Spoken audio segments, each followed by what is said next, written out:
you ready?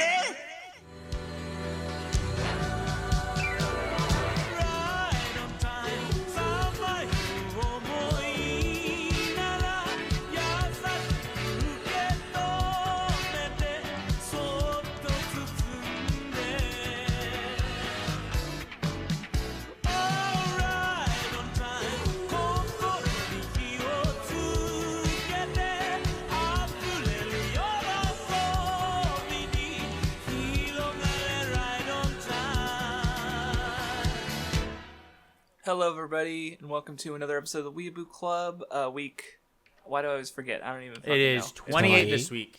Damn. 2-8. Been doing this for a hot minute, gentlemen. Yeah. No signs of anyway- stopping soon. I'm loving it. Yeah. Comments. Some interesting ones. Kage had a few points, like about some examples of translation or ways things have been translated, and Yeah. especially in like music was what she brought up specifically, like cover artists, which was neat. Yeah, I thought Kage's comment was really good. And at the end when she said Vindy has a cat. No, I was cat sitting for my brother. The cat is now gone. He is back with his dad, my brother. So I made it through that harrowing experience of having a natural predator of mine in the house.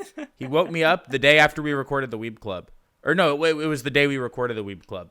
He woke me up at 6 a.m. by biting my fucking toes. He was hungry. He was hungry and decided that if I wasn't going to feed him, he was going to get to eating. He knows what his prey looks like. Yeah. Also, Lime Phoenix. Sorry if my topic was boring. I'll come up with something better. None is bullying this poor man. Yeah, I liked the topic. I thought it was good. It ended up being all right. You Also- didn't have to apologize about it though. Who is Word Girl? Because there were so many comments about her. I assume she's the bitch in the thumbnail, but I don't know who she is. This guy doesn't. Okay, dude.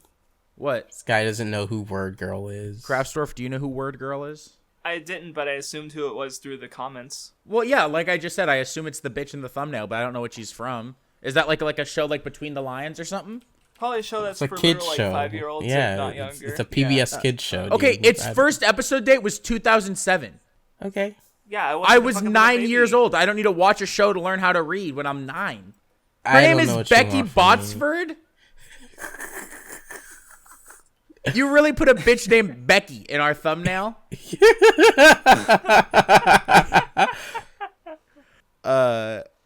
Okay, I like this Markster comment. Sugoi is definitely the worst one. If someone used it unironically in a conversation, I'm pretty sure I'd punch them in the face before my brain could process it.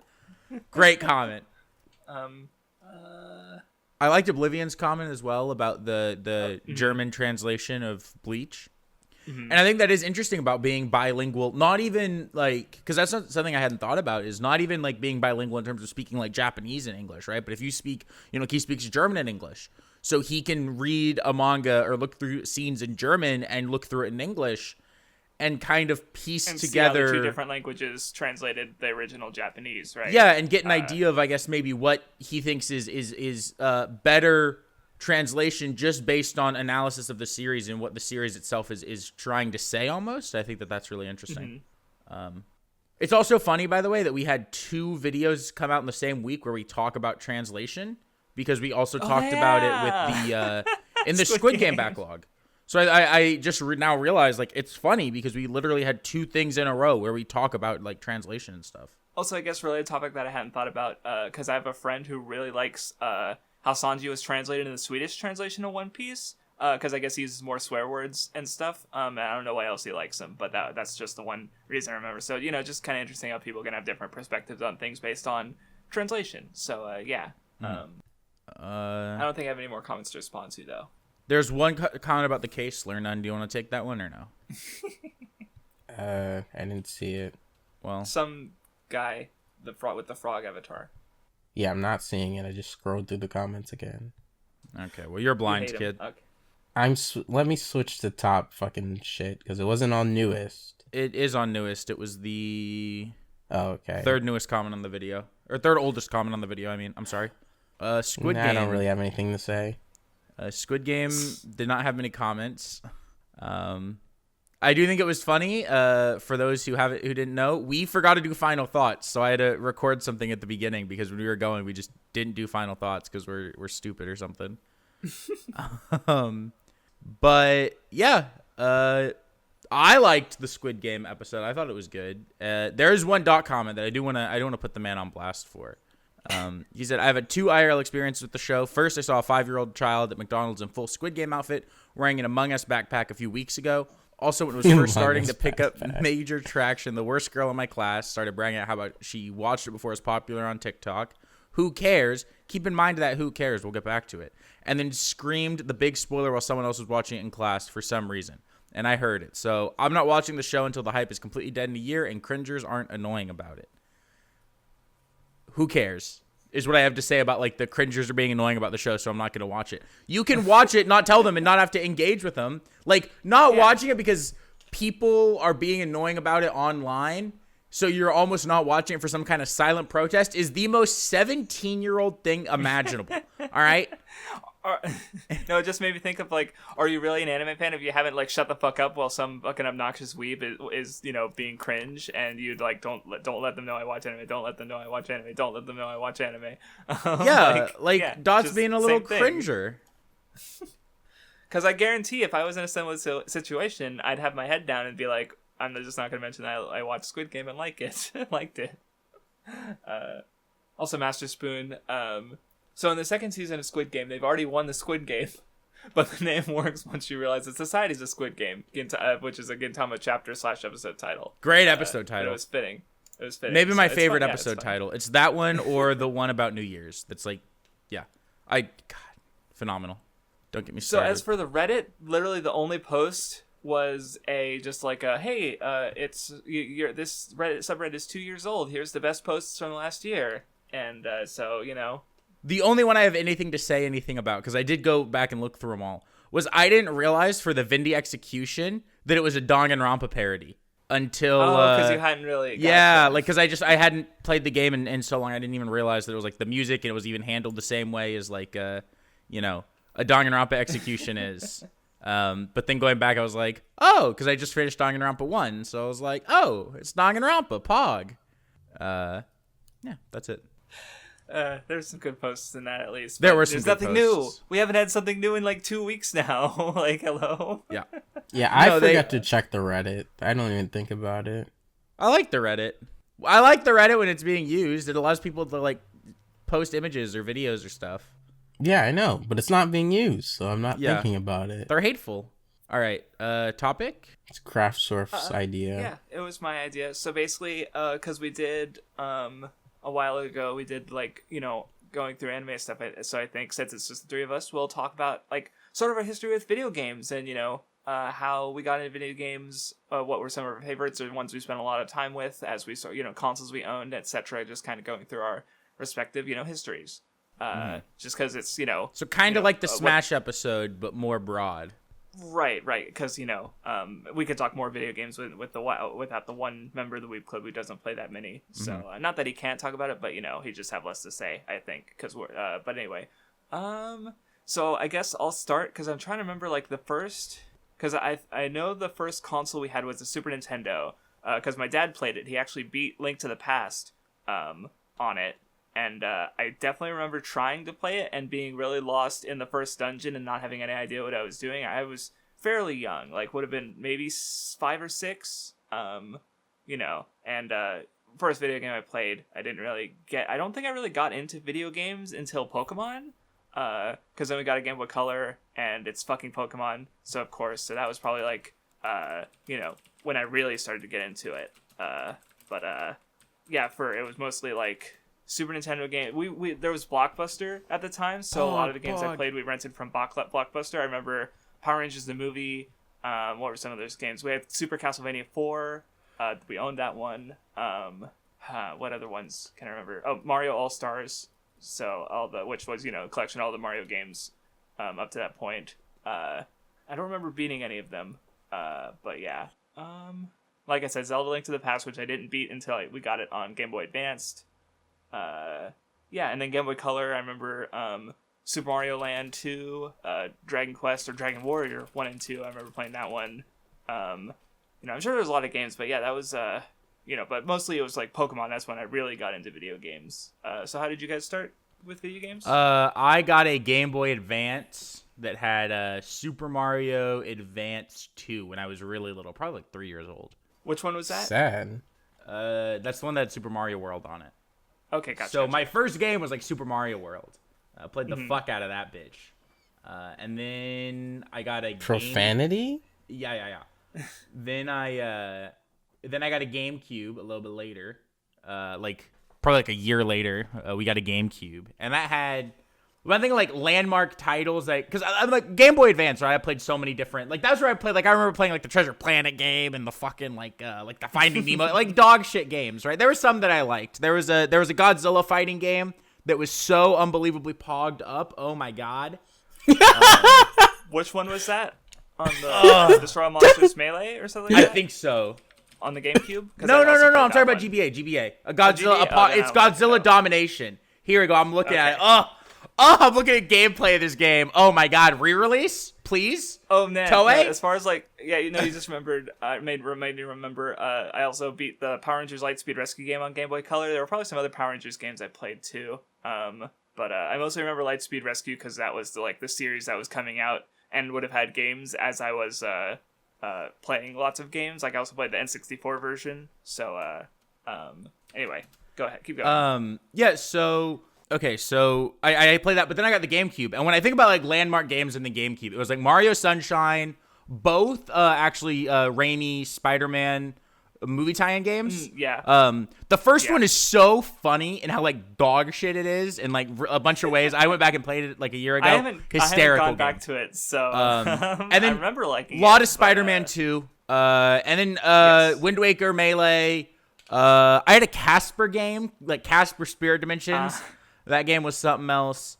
And then the other games, I guess, that I remember a lot of were Mario Party, and then there were these Disney sports games. So we had Disney Sports Soccer and Disney Sports Football. And so like the way it works, like you pick like a Disney character and you play like their team, right? So you could play like Pete's team or Daisy's team or Max's team or Mickey's team, right? And it's like just a football game.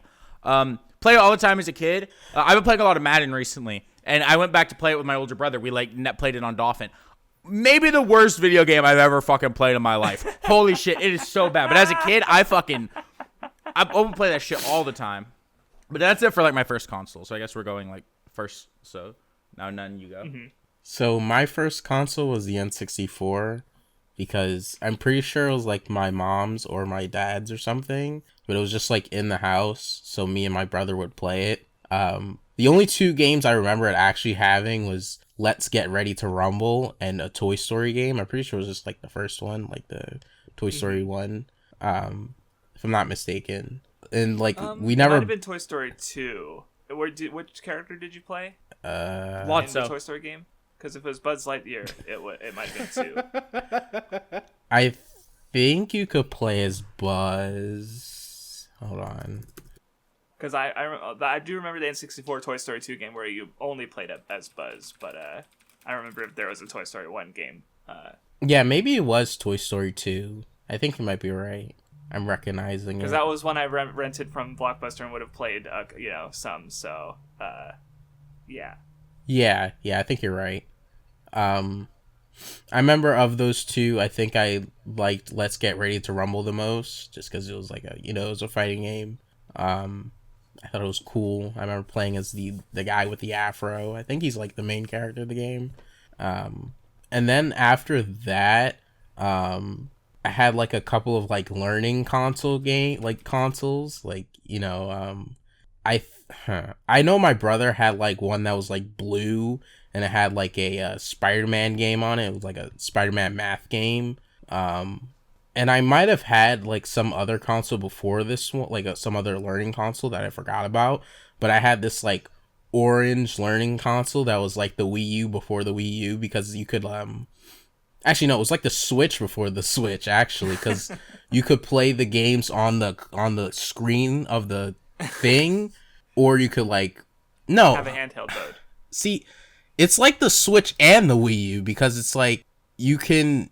Okay, so like you can play on the console on the TV, but you can also like play with it separately, but like it's like the Wii U in the sense like it looks more like the Wii U, and it's kind of like, I don't know, it's hard to describe, but it's like I feel like it's kind of like both. Because like when you're playing, like you can't like the Wii U, you can't no, like the Switch, you can't play on the screen of the learning console, like while it's like you can't have both the TV screen and the screen of the actual like handheld console at the same time, like the Switch. But like you could still put games in like the handheld that you hold, which you can't do on the Wii U. So it's like kind of like both. For the longest time, I like my family thought that this console didn't exist and I didn't have it, and I was like, no, I totally had this. Like, this is what I had. It was orange. It was, and I couldn't like, I didn't know what it was, so I couldn't like pull up a picture or anything. And everybody said this didn't exist. I didn't have this, but one day I found it and I was like, yes, this is the one. This is what I had. They were gaslighting you. Yes. I had like it was this, I don't know what it was called, but it was like this random game where like you're in this like park, and you like, and I just kind of remember you like go through like like these like, you know, they have those like metal looking tubes that you can crawl through in like some parks. I've never seen them in real life, but I've seen them in like shows, like plastic or metal tubes. Yeah, and it was just like, I don't know, a bunch of like park stuff. I don't remember what the point of the game was. I think the other game I had was like a Sesame Street, or was it like, I think it might have been Sesame Street. Let me see if I can find this console again, actually. I'm pretty sure it was like a leapfrog console, but I don't remember the name again, so, but I definitely do think it was cool. Oh, there, it was a V-Smile. Okay. Hold on, let me, so this is the console part of it. Maybe the, like, handheld thing was, like, a separate thing you could buy. Because it's, like, I would think if it came with this, it would be in the picture. Okay. I hate that controller. It looks like a paw. Okay, why are you hating on paws? You have a rat paw. Well, got me there. So, in this picture, the little handheld thing looks different than I remember it looking. Because I remember the handheld thing being orange like the V-Smile. I don't know if there's different ones that can work with this, and I can like still use the same cartridges. But, yeah, I don't know. I mean, I could talk about like my second real console, but I don't know if I should go that far or not. I mean, I guess we're just gonna keep kind of going around. So you can start next. Yeah, you can start second real console, and we can turn it back. You know. Okay. See, so I think because it's like a toss up between. No, I think this was first. So the next real console was a GameCube. It was my dad's GameCube, and it was like at my grandparents' house. Like his side of like his, you know, his mom and dad. It was just in the basement, and me and my brother and my half brother would play it all the time. I know it had Beautiful Joe. We had Dragon Ball Budokai, the first one, the one with like the red case. What else was there? We had Naruto Clash of Ninja 2.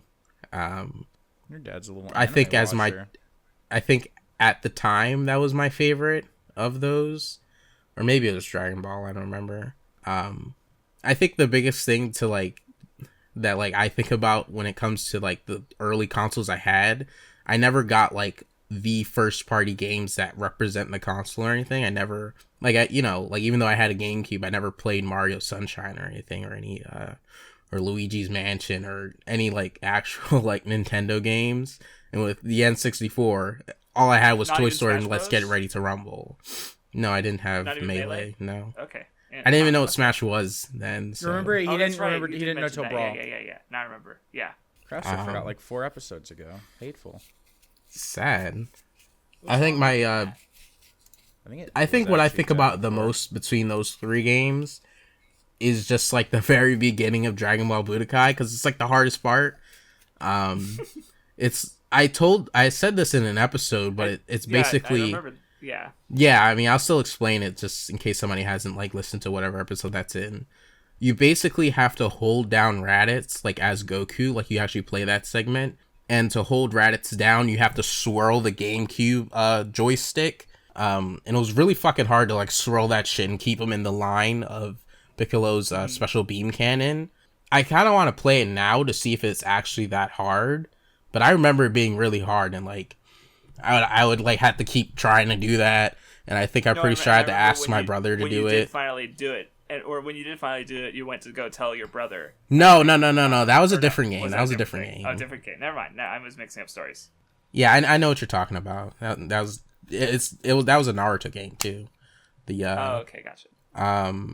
Yeah, I'm very sad that the Dragon Ball Budokai game and Naruto Clash of Ninja 2, which are like super childhood favorites, are like both games I don't think that are hold up super well, whereas like Beautiful Joe is still pretty good, but it's not the one that like I was like super fond for. It's just sad.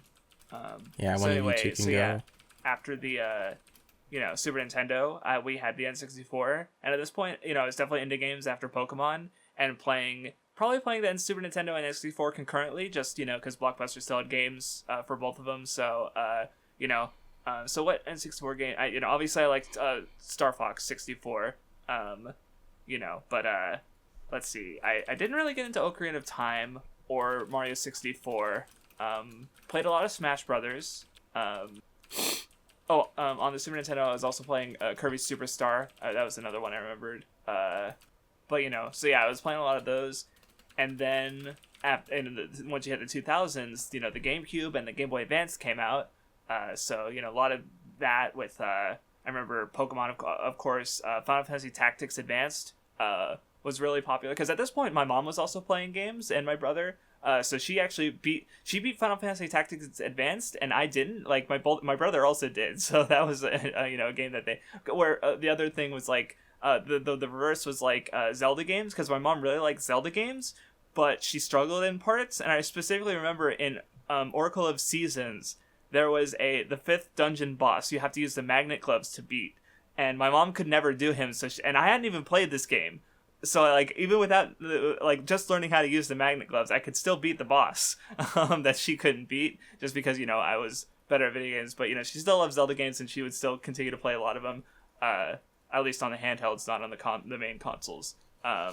She mostly only played, like, on the handhelds, pretty much. And then, because, with the consoles, you had, the GameCube, where I remember playing Sonic Adventure 2 and Smash Melee as launch titles, so those got a lot of playing. Then let's see, Metroid Prime came out, I really liked that. Pikmin came out, I really liked that. What were some other ones? Wind Waker. There's probably a lot of games that I'm forgetting. Gauntlet Dark Legacy we had. I remember that one standing out to me because it was rated T for teen, and my mom wasn't sure about it, but the blood's just a little splash, like it's not, it wasn't particularly graphic or anything, and she was fine with it after that.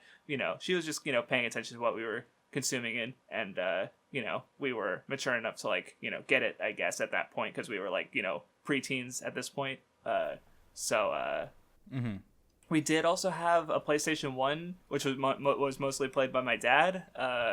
I'm trying to remember the game I played the most on it. I remember playing some Twisted Metal, but I never played a lot of the PS1.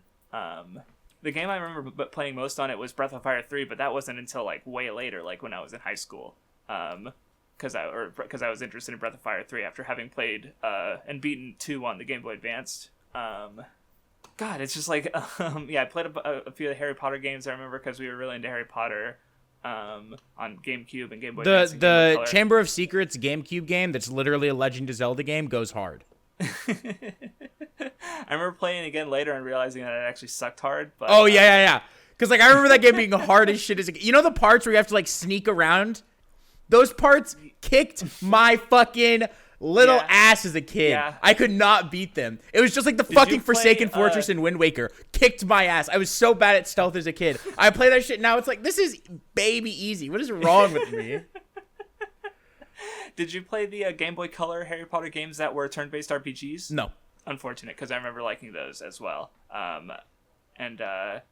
let's see. I'm trying to remember what else from that time period, because at this point I had so many consoles and there were so many games, between Blockbuster and just having games that is kind of a lot. So Melee was probably one of the ones I spent the most time on.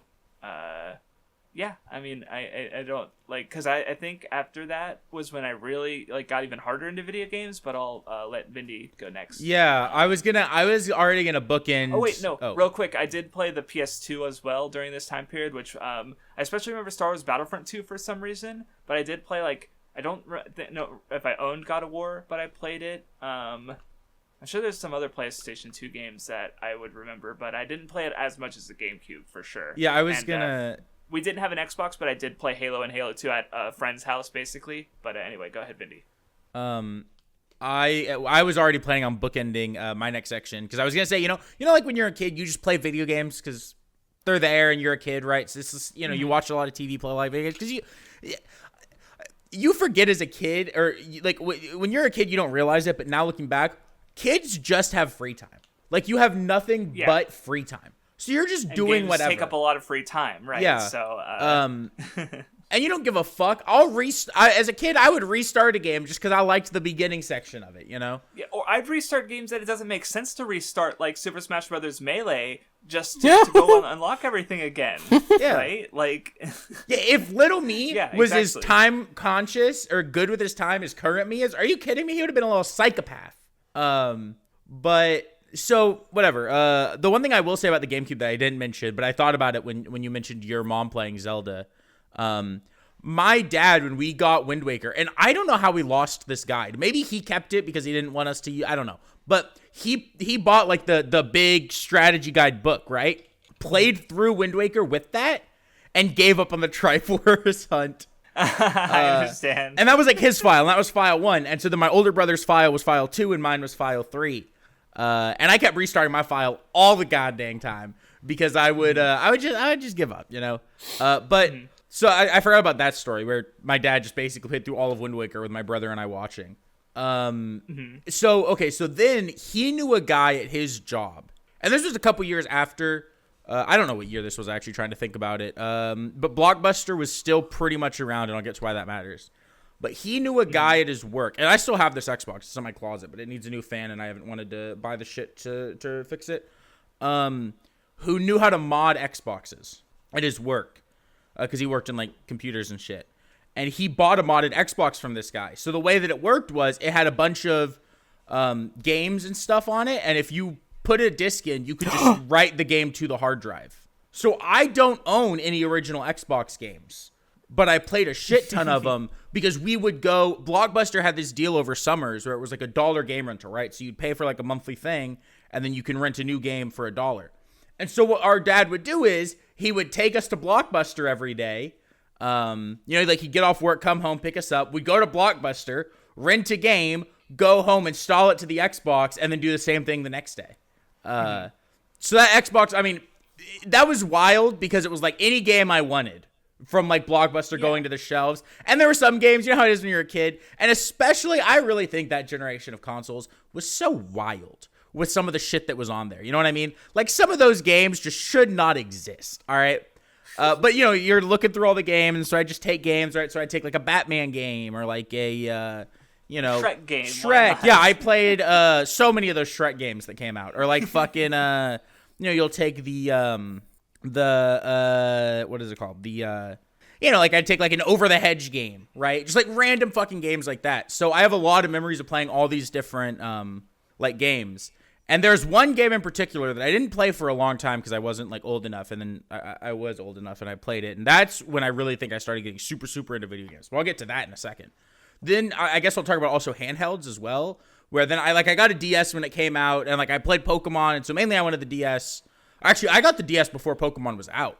And so I was playing Mario 64 on the DS, and just the handhelds, I feel they had so many just wild games that most of them weren't. I played the fuck out of Nicktoons Unite on the DS. I remember that game. I played Spectrobes, if you remember that. I might recognize an image from it, but it's I don't recognize the I'll post the thing. It's recognize Disney's the name, but, Disney's answer to Pokemon. I'll post the picture. Okay. And so I remember playing just like a bunch of fucking games on that. But really, I mean, it was. Once I got Pokemon, right, it became like a Pokemon machine.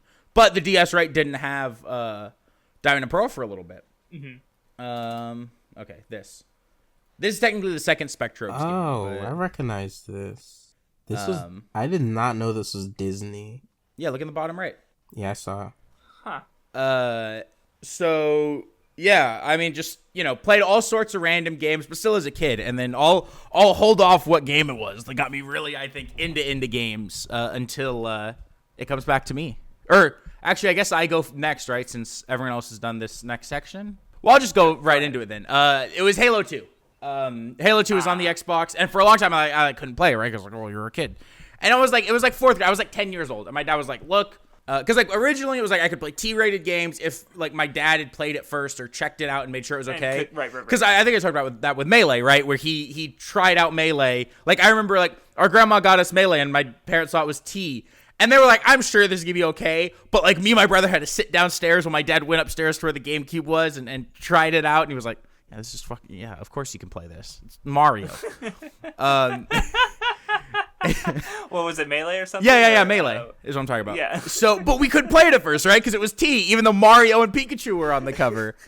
And then, so then it reached a point where, like, the thing was, right, it was, you can't play, you can play M-rated games as long as, like, if you're shooting stuff, as long as what you're shooting is non-human or Nazis, is what my dad said. I don't know why that's the rule he made, but I guess like the idea, right, was that like as a Call kid, of Duty is fine. Well, right? yeah. So like all the because at this point Call of Duty, like Modern Warfare wasn't out, right? All the Call of Duties were World War II. were World War II, and same with Medal of Honor, those were World War II. And I guess the reasoning for it was, if it's not human, it's fine, and the Nazis are just objectively evil, so that's okay, right?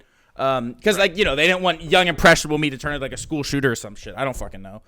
They failed on that front, but Whoa. so that was like the weird rule. But so I started playing Halo. I played through Halo 2 a billion times. Played it with my older brother all the time, and I fucking loved it. Halo 2 was my shit, right? So then I really wanted for like my birthday, like the next year. Halo 3, because like Halo 2 ends on that cliffhanger, and I remember finishing it, and this was in 2008, so Halo 3 was already out, and I remember looking, and like I went to fucking like Google, and I looked up like Halo 3, right, and I saw that it was a real game, and I was like, I want this, and I saw it was only for the 360, it wasn't on the Xbox, so then it was like, it became like okay, for like my birthday, I want a 360 and Halo 3, and I ended up getting it, but not just for my birthday, because like they're like, it's too expensive. But there was That's like a pretty big present. Yeah, there was a bunch of other shit that had happened. There was just like some personal stuff that was basically some adults were really, really shitty to 10-year-old me because of something that my dad had done, I guess.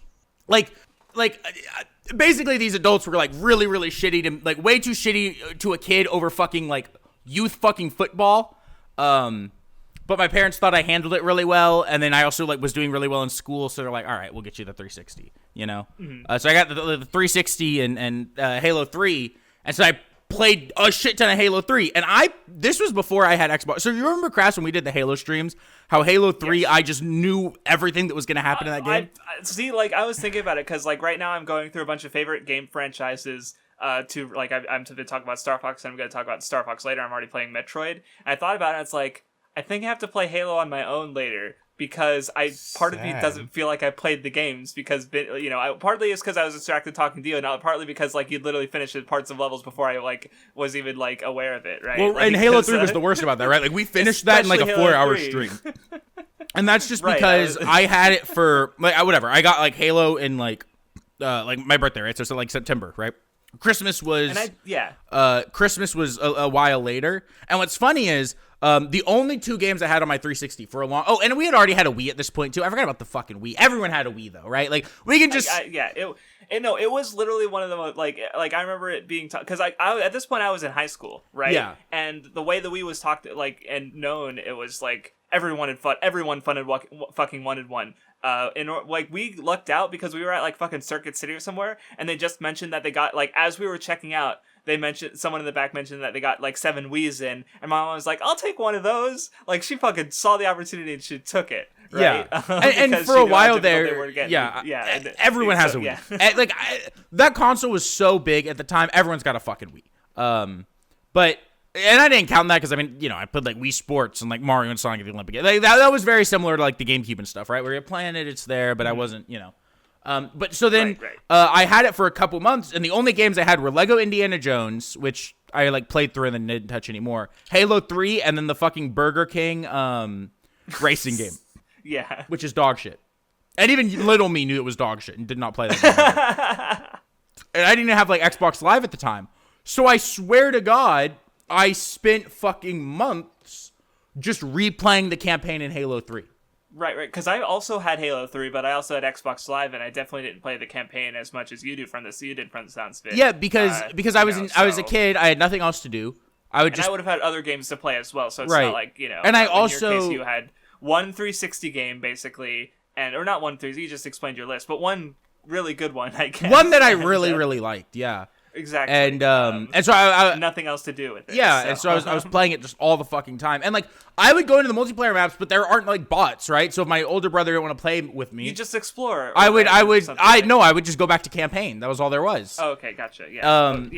That's all you could do. Yeah. And then I also got I actually think I got ODST as well before. Like I had money saved up as a kid.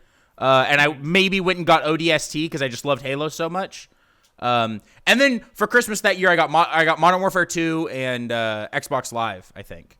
And then from that point on, I mean, I played so much fucking Halo. It's actually funny. I will say this. So I played every Call of Duty release from Modern Warfare 2 to Black Ops 2, right? And then went back and played World at War. Like I picked that up because I wanted to play zombies before Black Ops came out. So I played like every single one of those releases, right? Online all the time. I'm now, with the most recent 4 Call of Duties, at that same streak that I was at in middle school of playing CODs in a row. Because I played Black Ops 4, Modern Warfare, Cold War, and then now Vanguard. And I don't know how I feel about a decade later playing 4 Call of Duty games in a row. Something doesn't sit right with me about that.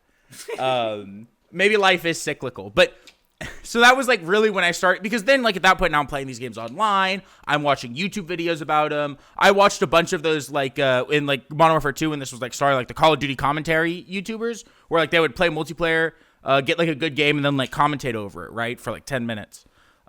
Watched a bunch of that. Watched like a bunch of like Machinima. I started watching like Rooster Teeth because of Halo, obviously. Yep. And just like that was really like playing Halo, I think, is what got me super, super, super into video games. Because that was when I started like actually paying attention to like the industry and like almost like the actual like what games are as opposed to just like a thing to do. And then I started playing a bunch of other games, on my 360 as I got older and started playing like less, I guess, Call of Duty and Halo. And part of the reason I started playing less Call of Duty and Halo is because I think Halo 3 is the peak of the series. I think Reach I didn't like as much, and then 4 I didn't like as much, and whatever. But that was really what got me. It was like Halo and Call of Duty got me so into playing video games and really turned me into a fucking little gamer boy. So who else is gonna go? Go ahead, Dan. So next, I'm pretty sure for me was the Game Boy Advance. I'm pretty sure my dad bought one for me. And I'm pretty sure he like when he gave it to me, it came in like he put it in like a lunchbox with a couple games. I want to say it was a Naruto lunchbox, but I could be mistaken. I know I did have a Naruto lunchbox. I feel like that was when I got it, but no, I think that was when it was. So the Game Boy Advance came with a. I'm pretty sure it had the 2 games he got was F-Zero. And I think the second one was Naruto Ninja Council 2. F-Zero I was pretty dog shit at, but I also just didn't like the game. Like, part of it was probably because I was dog shit at it, because it's like, it goes so fast, and when you're like on the edges of the track, it'll like really fuck you up. So I did not play that game like ever. Like I would pop it in sometimes to play it, but then I would just like put it down. Naruto Ninja Council 2 was a game I played a lot, and I like played it over and over because it's a really short game. You probably beat it in like less than 2 hours. So you could just play it over and over and switch the characters you do. Like, you could play through as Naruto, then you could play through as Sakura, then you could play through as Sasuke. I would do that all the time. Another game I ended up getting for it. What was it called? I don't know why the fuck I was forgetting what Ratatouille was called, but it was like a Ratatouille game on the GBA, and like I think I knew it was bad, but I still play it all the time anyway. Maybe I didn't think it was bad, but like I feel like on some level I knew it wasn't as good as other games, but like I still played it. I had like a TMNT game. I would play that all the time. I remember bringing it to like, I think it was daycare or something. It wasn't like the normal daycare I was used to. Like, I think my mom was like, I don't know, maybe she was at some like, I think it was like a gym or something. So it was like some place where they watch your kids while you're there or something. I played that a lot. I never ended up having my own copy of Pokemon. Like my brother always had those. So like I would have to play his copy like on a new save, but I couldn't save. So like I would just have to keep the GBA on. But I've definitely accidentally saved and fucked his shit multiple times. See, yeah, no, we got with my family because we had me, my mom, and my brother. We all played Pokemon, so we had multiple copies because that wasn't happening. Anyway, keep going. What else? I know there was some other game that I had. Yeah, I can't remember right now. And then after the GBA, I think. See, this is where it gets really difficult because there's like 3 different systems I think might be next, but I don't know which one. Talk about all of them then.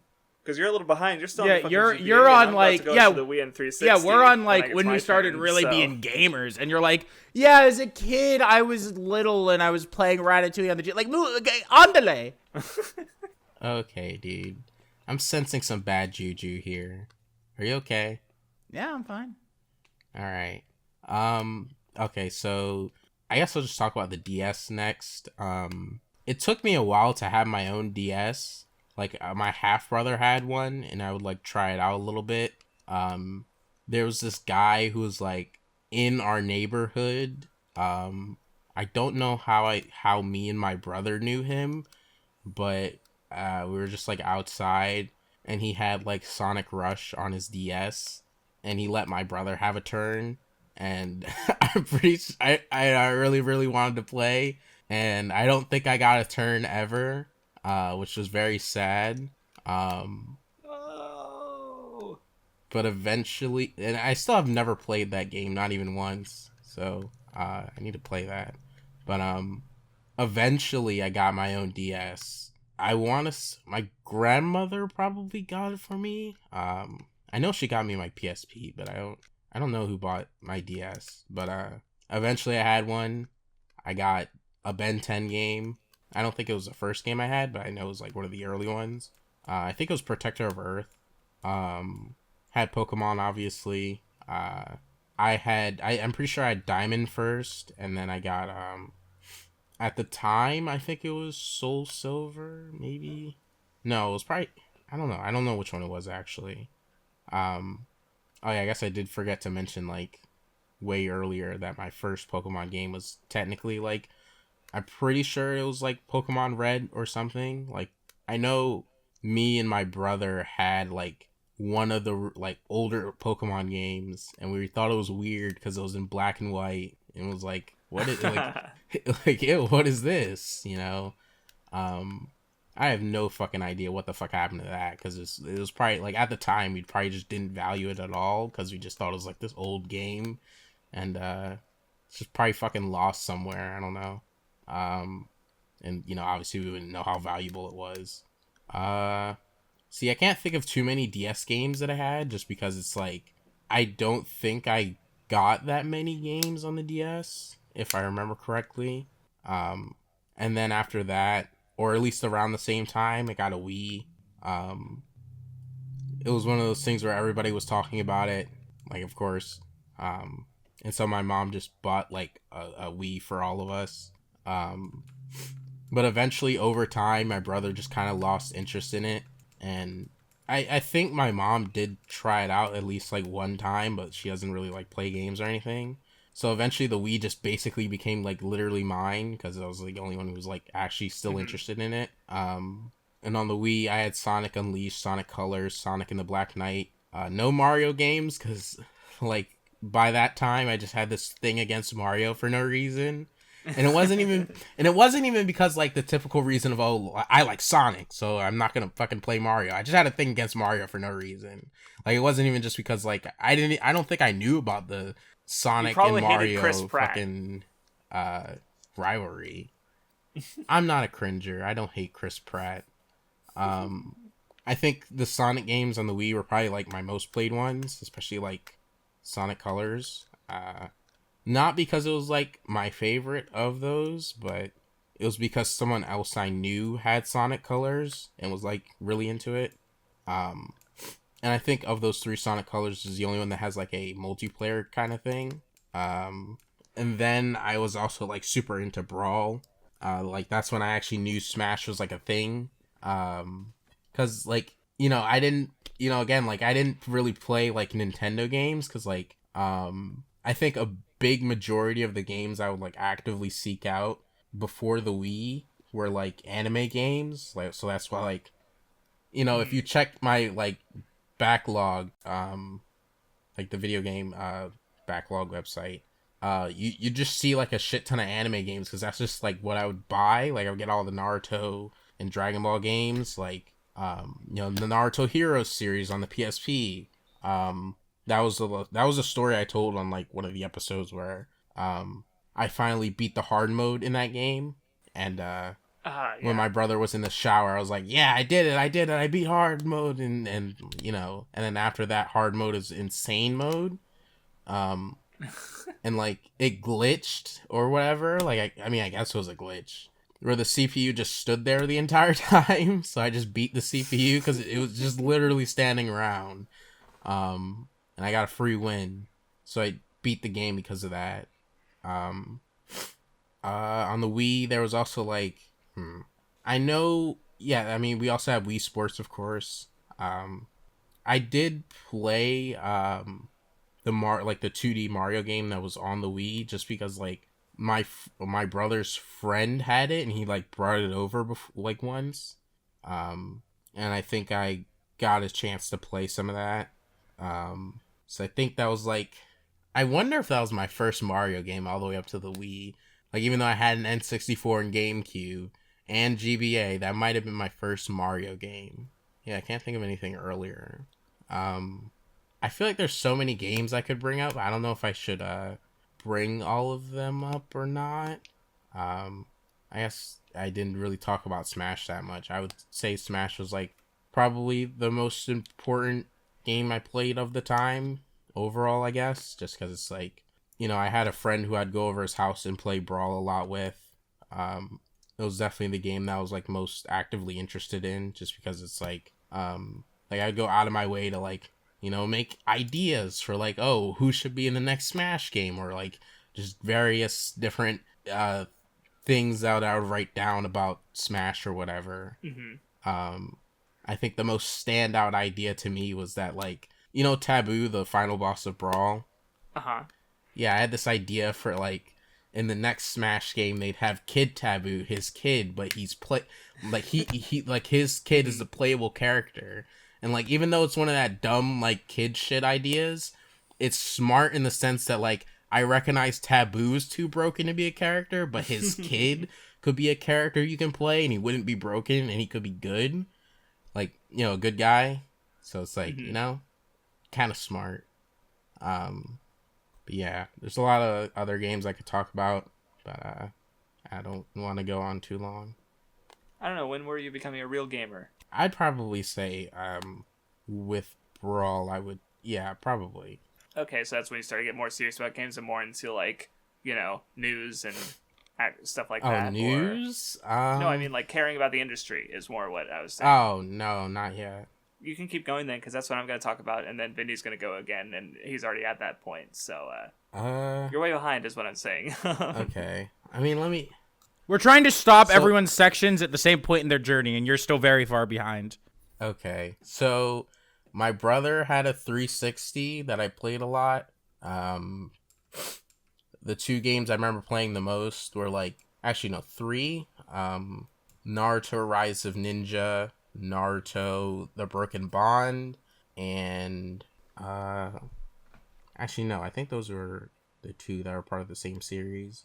I really like those games. They're really cool. I kind of wish like another Naruto game would do what those games did, but better, because it's like I think it had a lot more emphasis on the movement of like moving around the world in a certain way that other Naruto games don't really do. Like actually like having like running and climbing sections and stuff that are like very common and not just like a separate mini game type thing. Because like I think in other Naruto games, like in Naruto Storm, the first one, it's just kind of like a very basic kind of separate game that's like, you know, I wouldn't like say it's like part of the main like gameplay loop or anything. It's just kind of like a very separate thing that you do once in a while that's more mini game like. I also remember playing Scott Pilgrim on the 360. So far, I mean, it was like, you know, I think most people that isn't their first like Scott Pilgrim thing, at least from what I can tell. That was like my first, you know, Scott Pilgrim experience. And then there was this game called like Shanks or something like that. Shank, yeah, Shank. Oh, I like Shank. Yeah, it was super fun. I played multiplayer with my brother in that. I'm pretty sure that multiplayer. Maybe we just switched back and forth if it didn't, but I feel like it did. Maybe the second one would have, but I don't remember for sure. I'm pretty sure we had both of them, the first one and the second one. I can't remember too many games that were on the 360 that we had. Because like I think the ones that I didn't mention by name were like some random ones. Oh yeah, there was Sonic 06. I'm pretty sure my brother bought. I think he bought it. He probably bought it used. And we couldn't progress because of some glitch. And like back then we didn't like understand that like glitches were like something like wrong with the game, like and it could be like in every copy of the game. We kind of just thought it was like on our end, like it was our specific copy and not just like, so we wouldn't like blame Sonic 06 for it. We would just like think our copy's like messed up or whatever. But you know, whatever glitch that was, it was probably just like a glitch of the actual game. So we never like really played much of it. I don't know like when this happened exactly, but like I'm pretty sure my brother like traded in the 360 for PS3.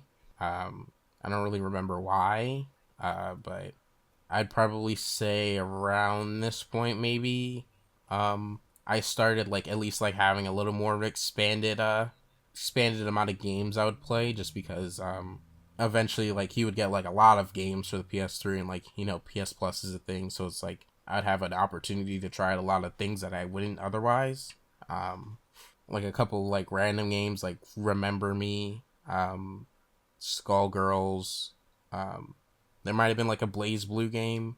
I tried DMC, the one everybody loves. Everyone's a big fan of that one. I thought I liked it. It was a thing too. Like I didn't like, you know, I didn't specifically care for like Dante as a character or anything, but I thought the game was fun. And I don't know if people think the gameplay is also bad.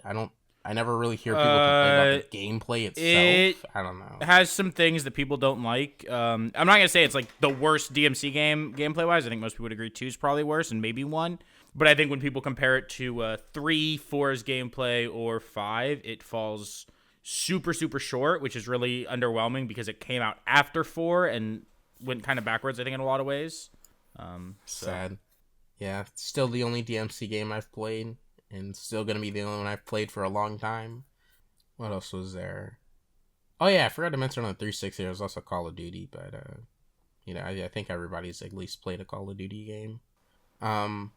trying to think if there's any like PS3 title that's like one of my favorites. At least not off the top of my head. Like I know there's definitely some game that I'm probably forgetting that I really like, but I can't really think of it right now.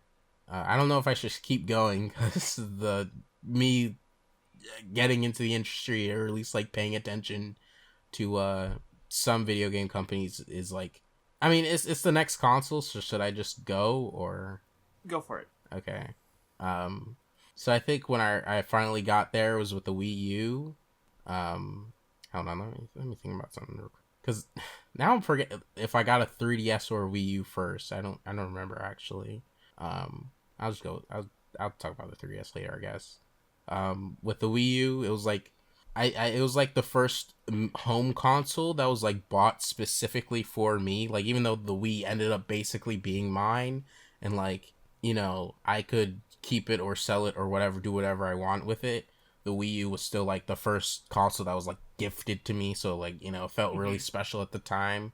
And I was, and the sad part is that like the Wii U, like I did really like the Wii U, overall, just because of that, kind of. But at the time, like I had the choice of getting a Wii U, or I could have gotten a PS4. I'm pretty sure. I think the PS4 was out when I got my Wii U, if I'm not mistaken. It could have been. It came out a year after the Wii U. Okay, yeah, it was probably but I asked for a Wii U, just because I usually got Nintendo consoles and Nintendo gamer. Oh. Unfortunately, my shameful past, but it's okay. I've moved beyond that. I've transcended the shackles of Nintendohood. But yeah, I chose to get a Wii U. I think the first game I had for the Wii U was Wonderful 101. Really great game. I'm excited to replay it at some point because now I have it on an actual video game console known as the PS4. And then after that, I'm actually no, I'm pretty sure my first game was technically the one that came packaged with the Wii U I had, which was the new Super Mario game, the new Super Mario U or whatever. And it was the one that came with the Luigi version. Mm-hmm.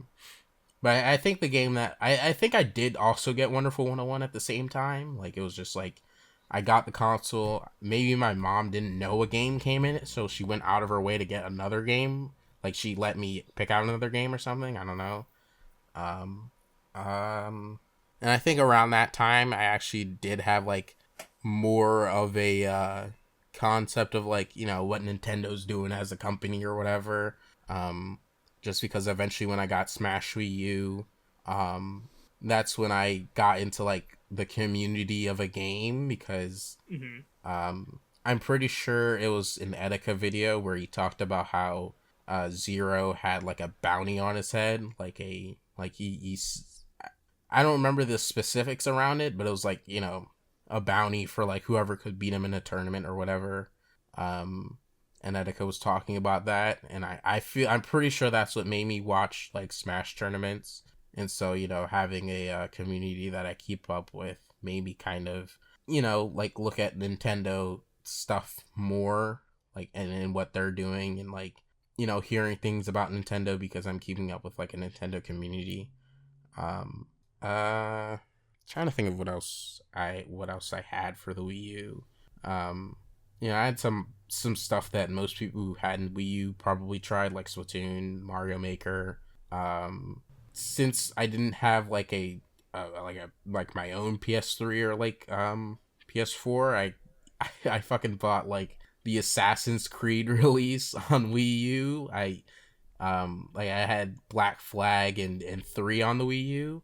3 is the one with the Indian kid or whatever the fuck, right? Like the fucking Indian character. The Native American? Yes, sorry. Look, I haven't thought about that game in a while. So it allows you to be problematic. I see. But yeah, that's Connor. That's because 3's the American Origins. Revolution one. See, I don't own those like like the two Assassin's Creed games and Origins Was anymore. Arkham Origins Still sold on? them. Yeah, it was on on Wii Wii U? U. Yeah, it had Okay, I thought it was only Armored City that- Edition. No. Armored Edition was Arkham City. I know that. Oh, I Okay, guess I had Arkham Origins both was then. on Wii U, but the one that was specifically the Armored Edition was the Arkham City version. I know that. Okay, so I guess I had both. I didn't remember that actually. Like I know for sure I definitely had Origins, but I do remember playing like like I remember there being Armored Edition on a game copy that I had, and like I do remember using the gauntlets and stuff. Yeah, that was that was like the big sell that they tried to use to say that it was worth buying the game again, essentially on Wii U. It was like, oh, the Armored Edition completely changes the game, and it's like fundamentally the exact same game still. Yep. I also had Xenoblade Chronicles X. Only Xenoblade game I've played so far. I didn't beat it. It's long. Not because I disliked it or anything. Trying to think if there's any other. I did eventually buy Wind Waker. I'm pretty sure it's like. I mean, it's the only Zelda game that I've played so far that I actually like, I guess.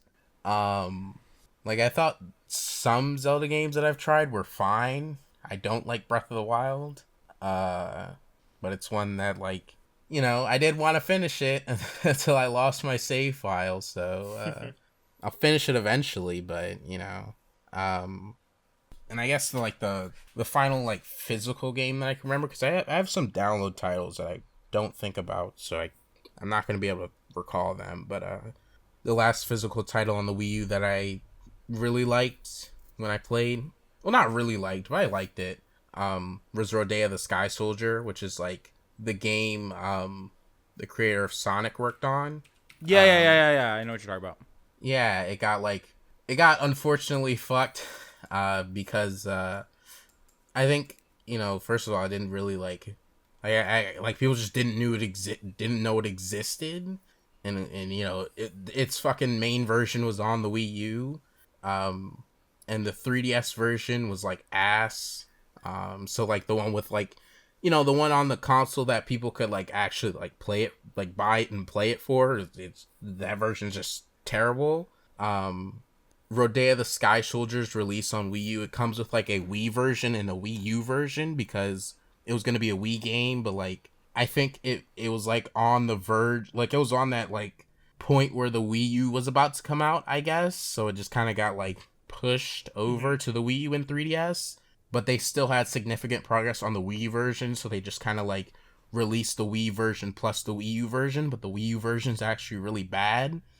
Because the Wii U version essentially like adds in like I don't know if it's like leveling, but it's like you can power up your moves and stuff. But what they did was like they start you off weaker, so you have to like power your shit up.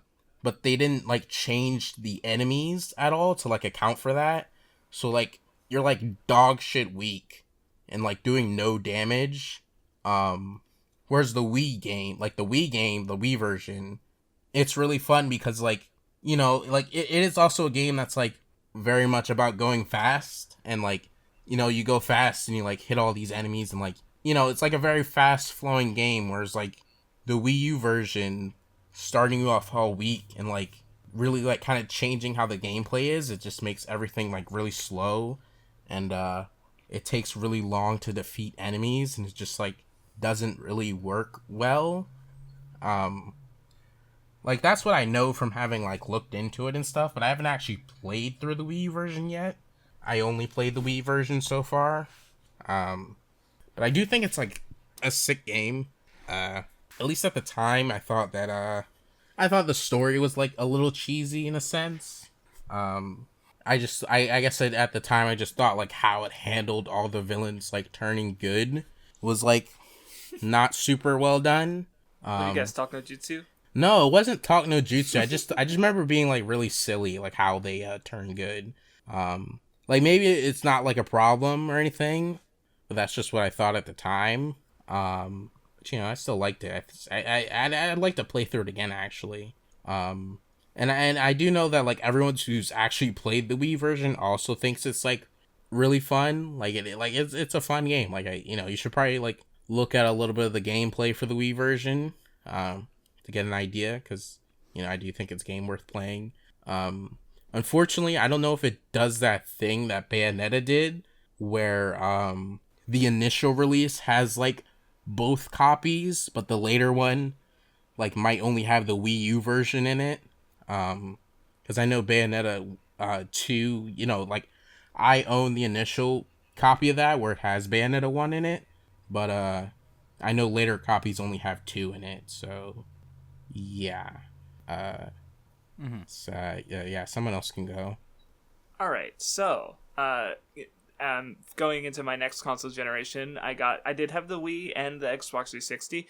The Wii, I did definitely played it quite a bit. Like I played Brawl, but it was definitely an instance of my like every Smash game after Melee, my interest in Smash has waned more and more. So that and there were some other Wii games I played, but I definitely think the 360 was where like this is where I became a gamer basically, because also it was mid 2000s, so I was on 4chan and stuff. I was in high school, so I had other friends. So like Halo 3, for example, we played quite a bit. And then I had other games that I was into to some degree, like looking at Gears of War, Crackdown, Mass Effect. Some of the other notable ones I think were I think I had a bit of a, I did have at some point I had like a phase where I wanted to like 100% clear a lot of games, and so I had GameFly. And I remember I rented Afro Samurai because it was said to be a game that was relatively easy to get 100% achievements on, and I didn't even finish it because I didn't like it. So I had a phase of that, and that kind of still has like I've luckily not been like that lately, but I did have a phase where I just like if I couldn't 100% clear a game, I honestly might not even finish it, which hindered me with a lot of games. So I glad that I moved on from that phase. Grand Theft Auto 4 was another game I really liked, but honestly, one of the more relatively important games from around this time period was, of all fucking things, Viva Pinata, which I don't know why, but I got hard into this game. Not only did I 100% the first one, but I was like active in the online official community. I was like, I fucking watched some of the actual like Saturday morning television cartoon for it. And I had my calendar marked for the second game, which I still own. No, I don't. I think I got rid of it and then had to get it again at least once. I never did finish the second one, but it's a game I'm looking forward to playing again, just because I was hard into Viva Pinata for whatever goddamn reason. Yeah, that happened. Another one I played a shitload of was the Orange Box. Orange Box Pog. Portal, and of course, Team Fortress 2 on consoles. But I did play Orange Box, or not Team Fortress 2 later on PC. But I honestly couldn't tell you which one I put more hours in. I'd assume Xbox. Another game I got into on the Xbox was Dark Souls. Which obviously that has started. I'm still into that franchise. But that was the console I first got it on and was really into it. 360 Blighttown Poggers. So yeah, I think that about covers it for that. But because I was on 4chan at the time, I would like hear about games and stuff. So like, and also I had my friend, so I was getting into other like franchises that I'm still into to some degree. Like I played on PC. I was also playing games at this point. Like I played visual novels. I played Chaos Head and Steins Gate because the Steins Gate anime was kind of a big deal at a certain point in time, though that was a little bit later. I played Zero Escape, 9 Persons, 9 Hours, 9 Doors. I was playing Dwarf Fortress and Dungeon Crawl Stone Soup in high school, and I had a friend who, really nerdy friend, and he's still my best friend, but, those kind of games we knew about and we played and stuff. Let's see. Monster Hunter. That was a big one I got into like after high school, I think. But still very much like, all Monster Hunter. It's now my favorite video game franchise. So mistakes were made. And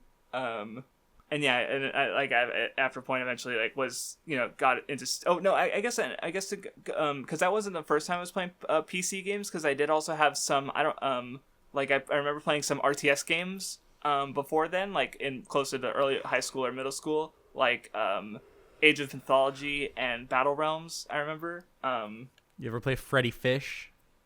Nope. Oh, I loved Freddy Fish as a kid. No, I think I played. I don't know if I played that one specifically, but I think I played some of the other games by the same Putt company, Putt. maybe. I played Putt Putt too.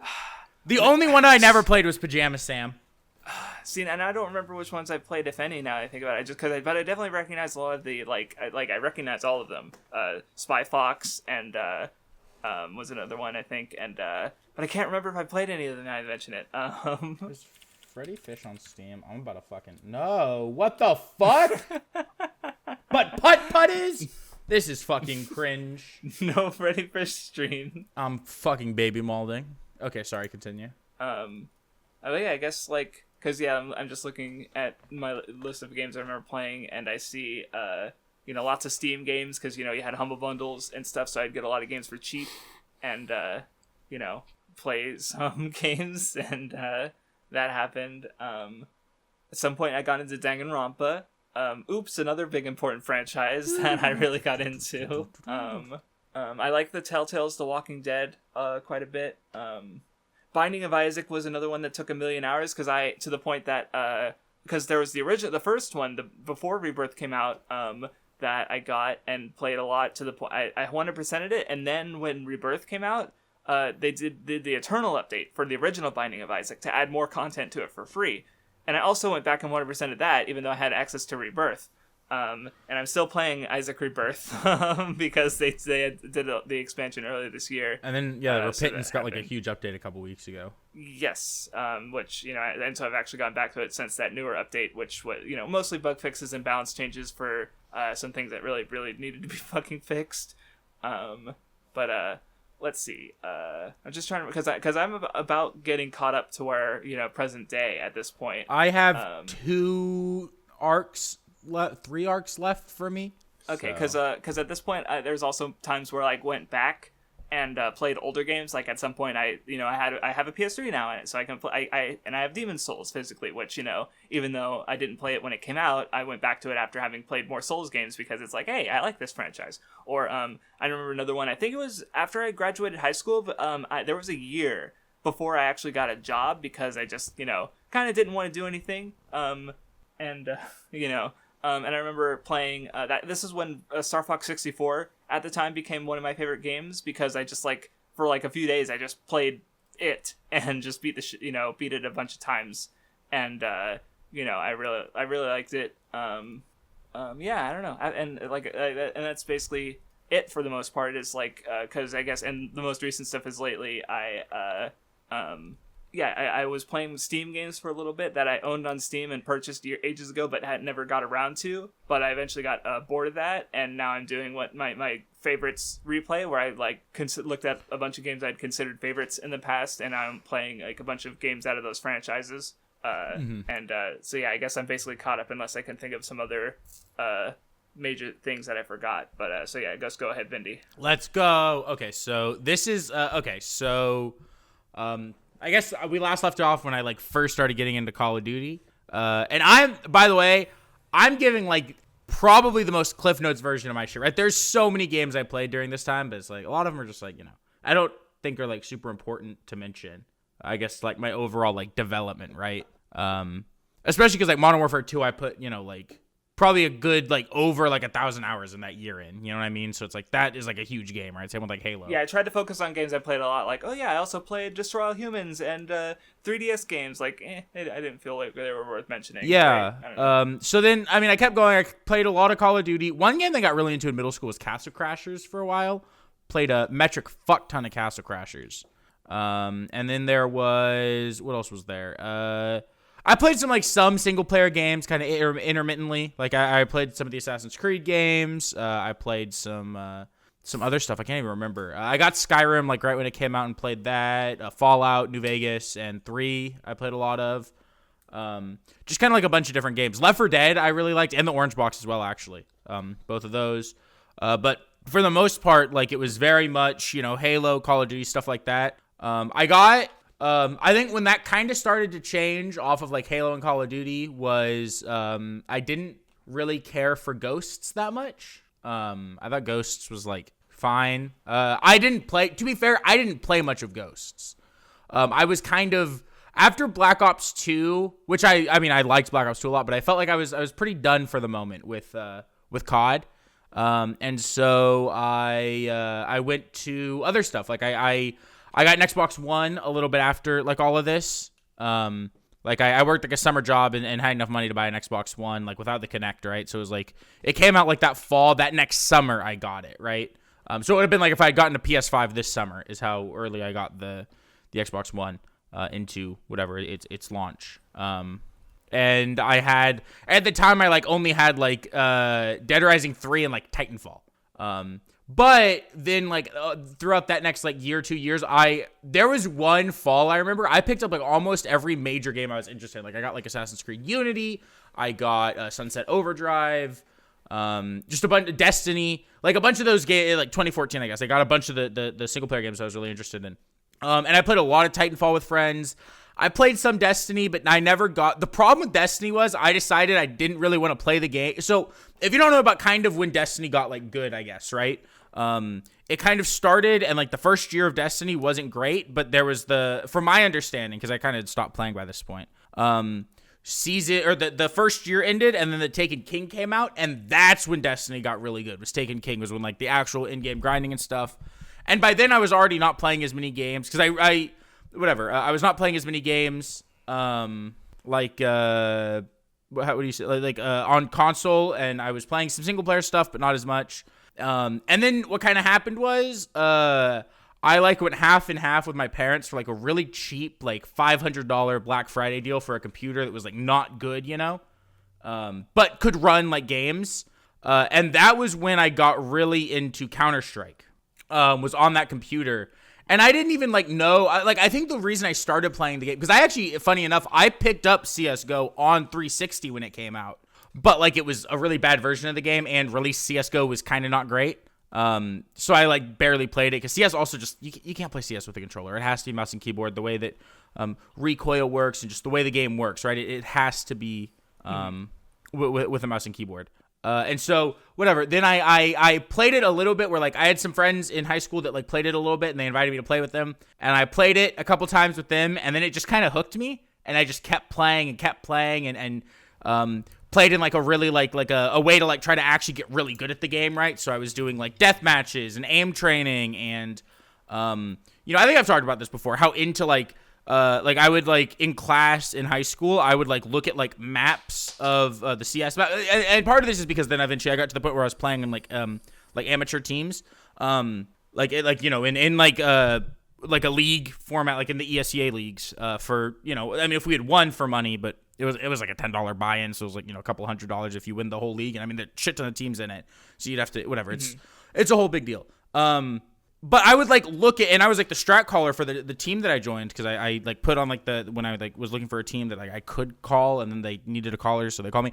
And it was like all these like 25-year-old guys. I'm like the 17-year-old kid, and I'm like strat calling for us, but I was good at it.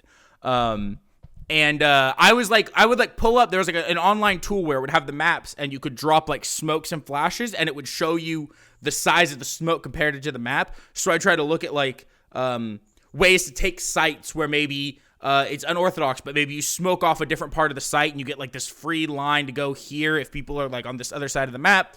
I was doing like all sorts of shit like that. I got really, really into that game. And that's when I also started watching like a lot of like esports, was because I was watching I was watching every CS, like even just like league matches, tournaments, everything. And around the same time, I had some other friends that played a lot of League of Legends. And so I started playing League with them. And I'd played a little bit before, but not as much. But then my brother also got really into the game. And then like when he moved away to go to college, I never played CS. I reached a point where I got really good at CS, and then I stopped playing with my friends because like it wasn't fun for me, because I was just so much better. It was like I'm not, getting anything out of playing. You know what I mean? So I would play League with them, and then I played a lot of League with like my older brother because he went away for college, and that was like a game we played, and so it was how we like stayed in touch. And so I also started watching like the League esports scene, and that's the only esports scene actually I follow to this day is the League of Legends one, because it's I think it's the most fun to watch now, because I can't watch CS.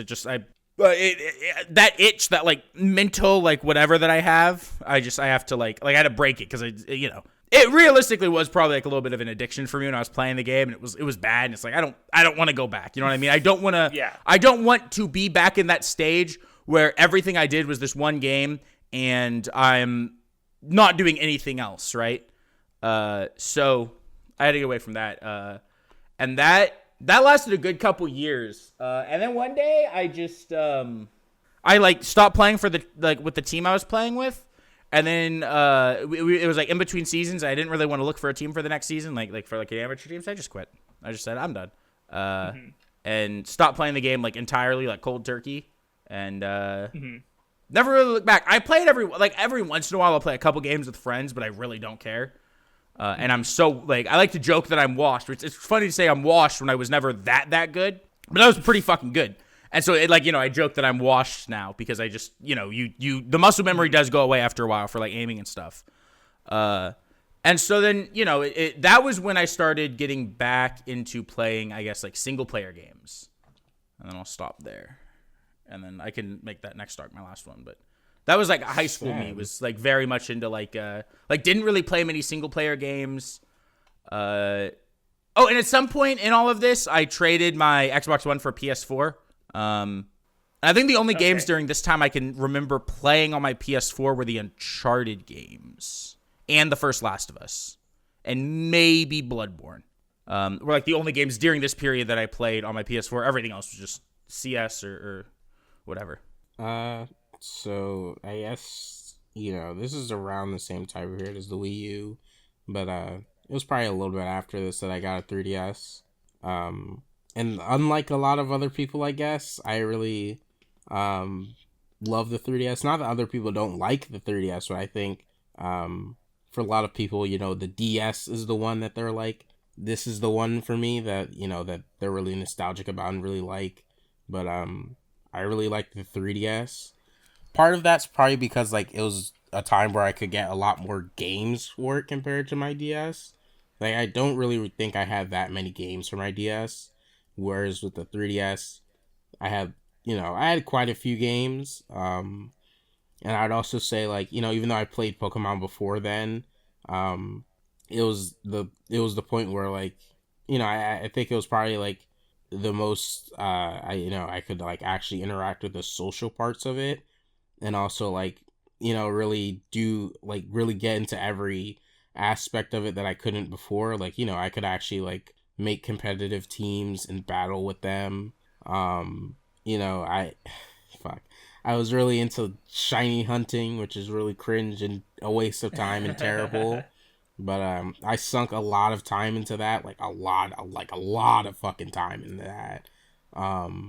I can't look right now because my fucking battery fucked itself on my 3DS. But I have a lot of hours in Pokemon X and in Alpha Sapphire and stuff, just because like I shiny hunted so much. Like, I know there's one save that's well over 700 hours. That's just one of the saves. I know there's one that's like 600 or something. That's what's off the top of my head though. And like I have also like resetted the game to like, since I've replayed some saves or whatever. So like I just have a shitload of hours in Pokemon. And like, during this time period I was also into competitive Smash, so it's like if I had to sink time into a game, I kind of wish I'd sunk more of that shiny hunting shit into like Smash, because that would be at least a little more like, fucking fulfilling to beat people instead of getting different colored Pokemon that I don't care about now. I also like had like what else did I have? I have a couple like download titles that I tried. Like I had Devil Survivor Overclocked. I don't remember. Is that the full title? I can't remember. It was really fun. I really liked it. I feel like there was just like I like once in a while I just like download some games that I didn't really like just to try them and stuff. So like I have a lot of like random, like I have like Box Boy on the 3DS. I forget which, like I think Hal made that game. I could be mistaken. like the Kirby people. I might be mistaken. I also like eventually like bought some games I didn't have anymore. Like, you know, since the 3DS can play DS games, I bought Heart Gold again. I bought Pokemon White. And before you say that's fucking racist, you fucking get the Black Legendary in that game. I didn't say anything. What the fuck? I know the last time I brought up having Pokemon White, Vindy said something, actually. What? The last time I brought up Pokemon White on the Weeb Club, at some point, you fucking said something about me having the white version, even though you get the Black Legendary in the white version. Yeah. Shut the fuck up. And like I think the 3DS is probably just like one of my favorite systems, if not my favorite system, because just like I don't know, I realized that I just really like handheld stuff. Like it's really like the comfort spot for me where I'll play it a lot.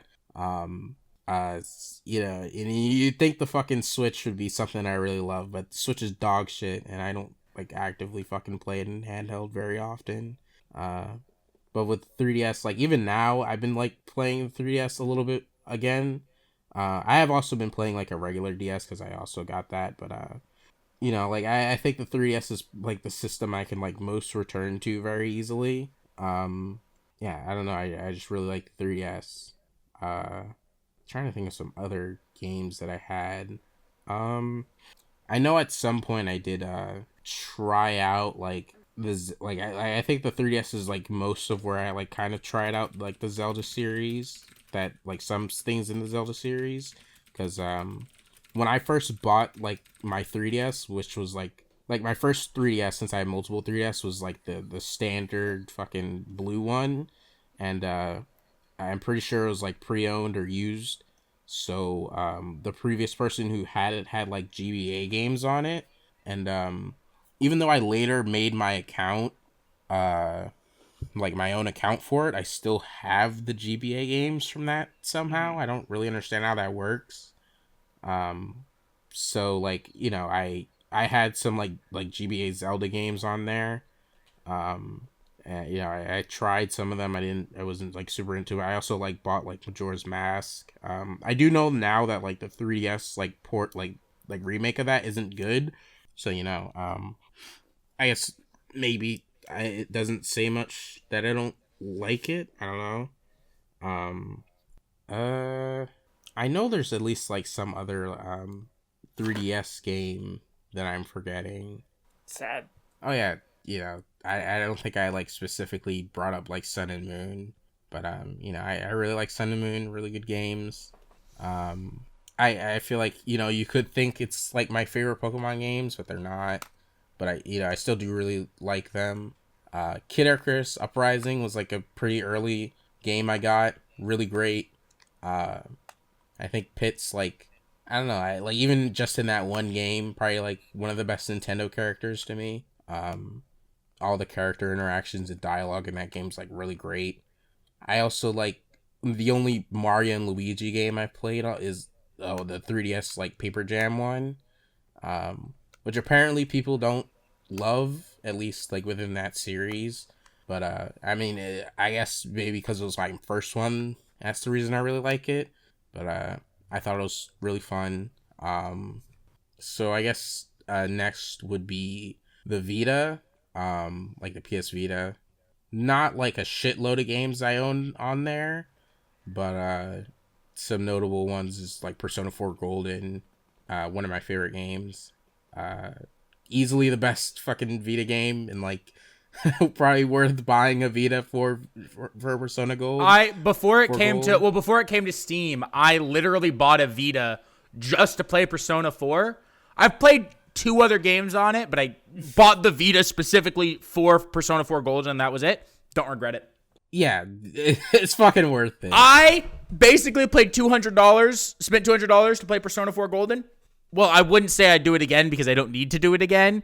Yeah. But if I had to, I would, because that game is so fucking good. The fucking Vita, man. I didn't even talk about it, but like in a related note, like earlier, like a few weeks ago, I was replaying Danganronpa 2, and I dusted off the Vita. And I'm like, oh yeah, this is my Danganronpa machine. This is it. So I did play Danganronpa on there too as well. Well, not 2, but I played the first one on there because that's where I bought it. Right. You played Danganronpa TOO, not Danganronpa TWO. Yes. I'm so fucking sad that I lost the copy of Muramasa Rebirth that I had on there. You know, like the fucking, like, I'm pretty sure the first game originally came out on the the Vanillaware game. Yeah. I have it on. I just bought it digitally. Fun. I wish I could play handheld consoles now. My hands are too big, and so like I can play Persona 4 like a JRPG on the Vita because like I can like set it down flat or like not hold it normally, but like an action game where I have to be holding the Vita normally, my hands fall asleep after maybe 5 to 10 minutes because my hands are way too big for it. Oh, because I'm not a fucking child. So I have Vita games that I really want to play. Like I have the Sly Cooper games on mine and Muramasa, and I literally just can't play them. I think the Vita's like actually like, it's kind of underrated. I do think it has more. Definitely, it's fucking pog for having. But it's probably just not like the like it just doesn't have like I guess the mainstream games people were looking for out of it. But like I do think there's like plenty of great games on there. The only thing that fucking mauls me about that stupid system is that the fucking memory cards are fucking like actually insanely expensive. So I've never actually the memory card bullshit is insane. Yeah, I've never actually bought a bigger memory card, so my shit like keeps like it's super fucking full. So like it like literally prevents me from like wanting to buy more games because it's like I'd have to uninstall all this shit and like I think on the Vita if you uninstall a game you can't keep the save. I don't know if that like ever got changed or whatever, or maybe it's not the case. I think it is, but I just don't have space to like buy shit. So that's why I didn't buy more shit, but like there's plenty of shit I've seen on there that I was interested in getting. But yeah, I did thoroughly enjoy the actual games I played on there. I think there's this game, I'm pretty sure it's like called Soul Sacrifice. I really like that game. I feel like it's probably made by some notable developer, but I just don't fucking remember what developer made that. I also like Freedom Wars, fucking Monster Hunter clone, but anime, like more anime. Yeah, like God Eater. Yeah, I guess. I'm the only person I know who's played the game, but I really like it. I guess the reason why I haven't like played enough of Monster Hunter to really like actually compare the two, but I guess the reason why it was like more appealing to me and I could get into it easier was just because like I think like in this game like I like Rise has this now, but in Freedom Wars you had like a fucking like a thorn where you could just like grab onto shit and move around with it, like how is it called a wisp in Rise or whatever? I don't know. The wire bugs. The wire bugs. Yeah, Freedom Wars has something that works like that, except I think if Freedom Wars is probably like a little more fucking like you can use it more, especially because you can use it to like climb on the monsters that are in that game.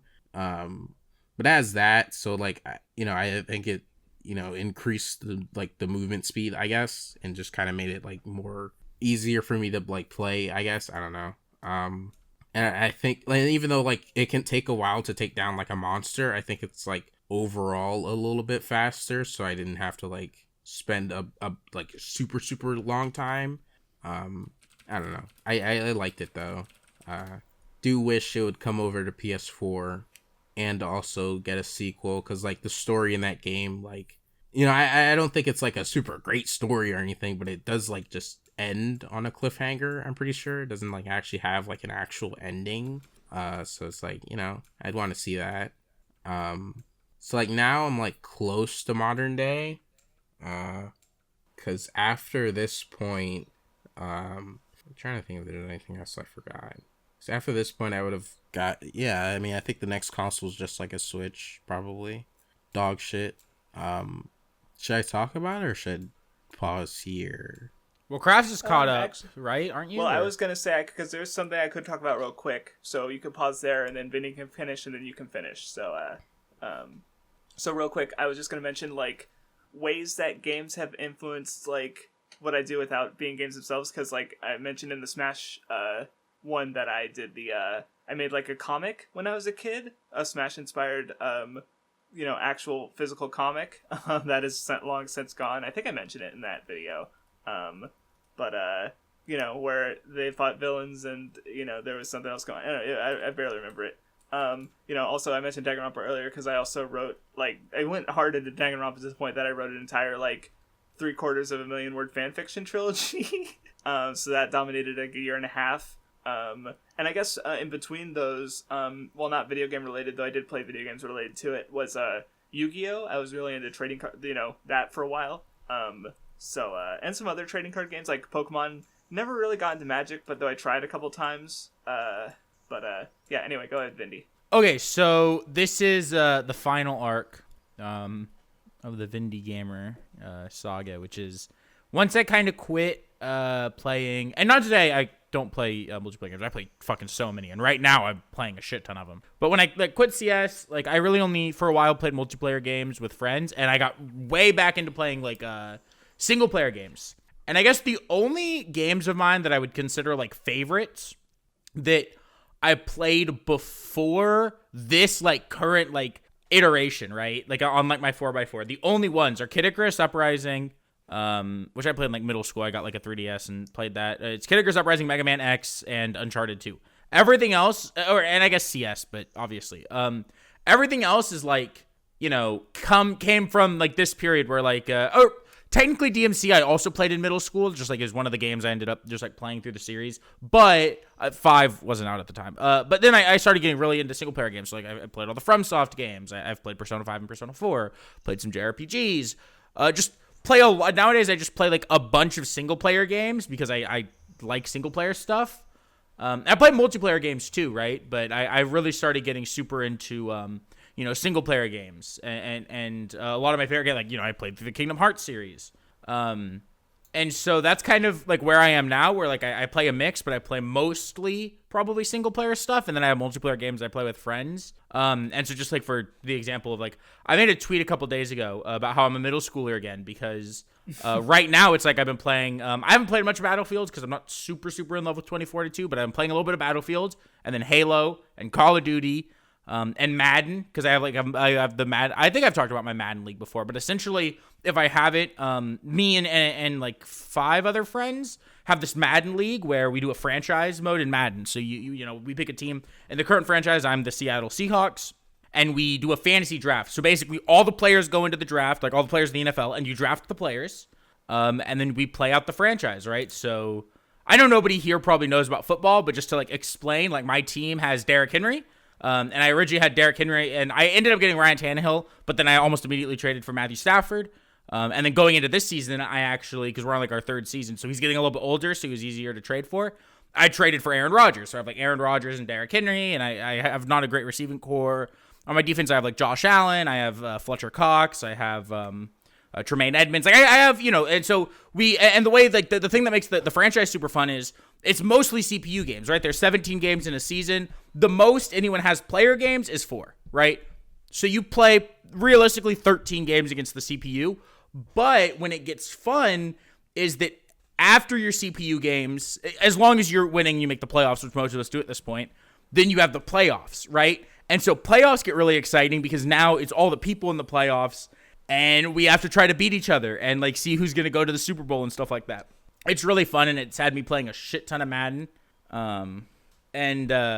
Yeah, I mean, so that's one thing I do. And I've been playing a lot of the new Call of Duty, even though I actually didn't even buy it. My friend bought it for me because I said I wasn't going to buy it, but he really wanted to play it.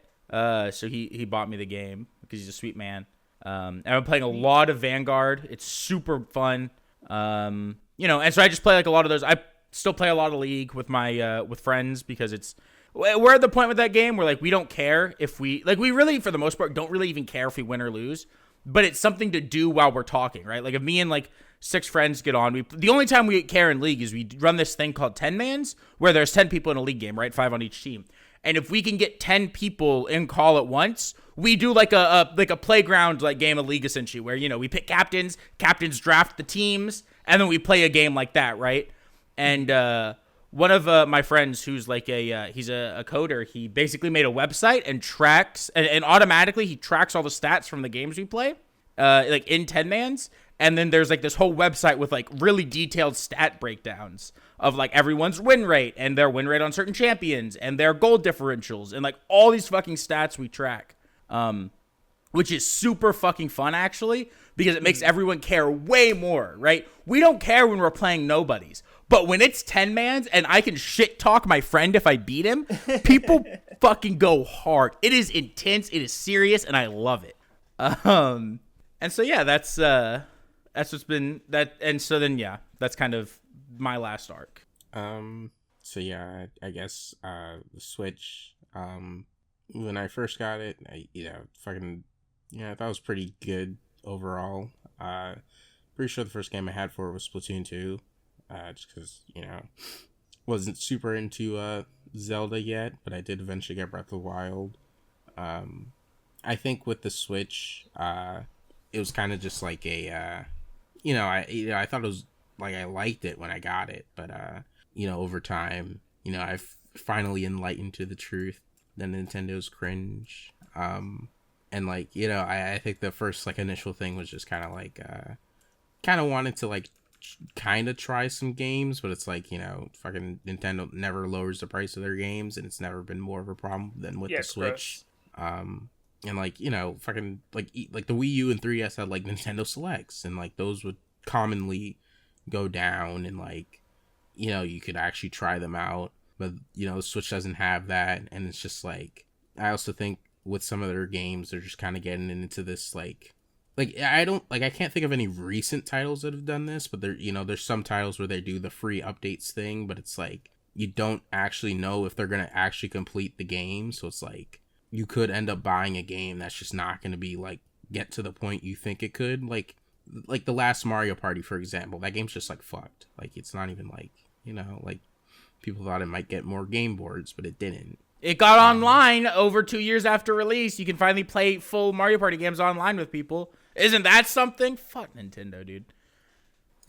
It is just like, I think it was definitely a time where I just kind of started realizing a bunch of random things, like little things I didn't like, that eventually became a bit more of a bigger thing.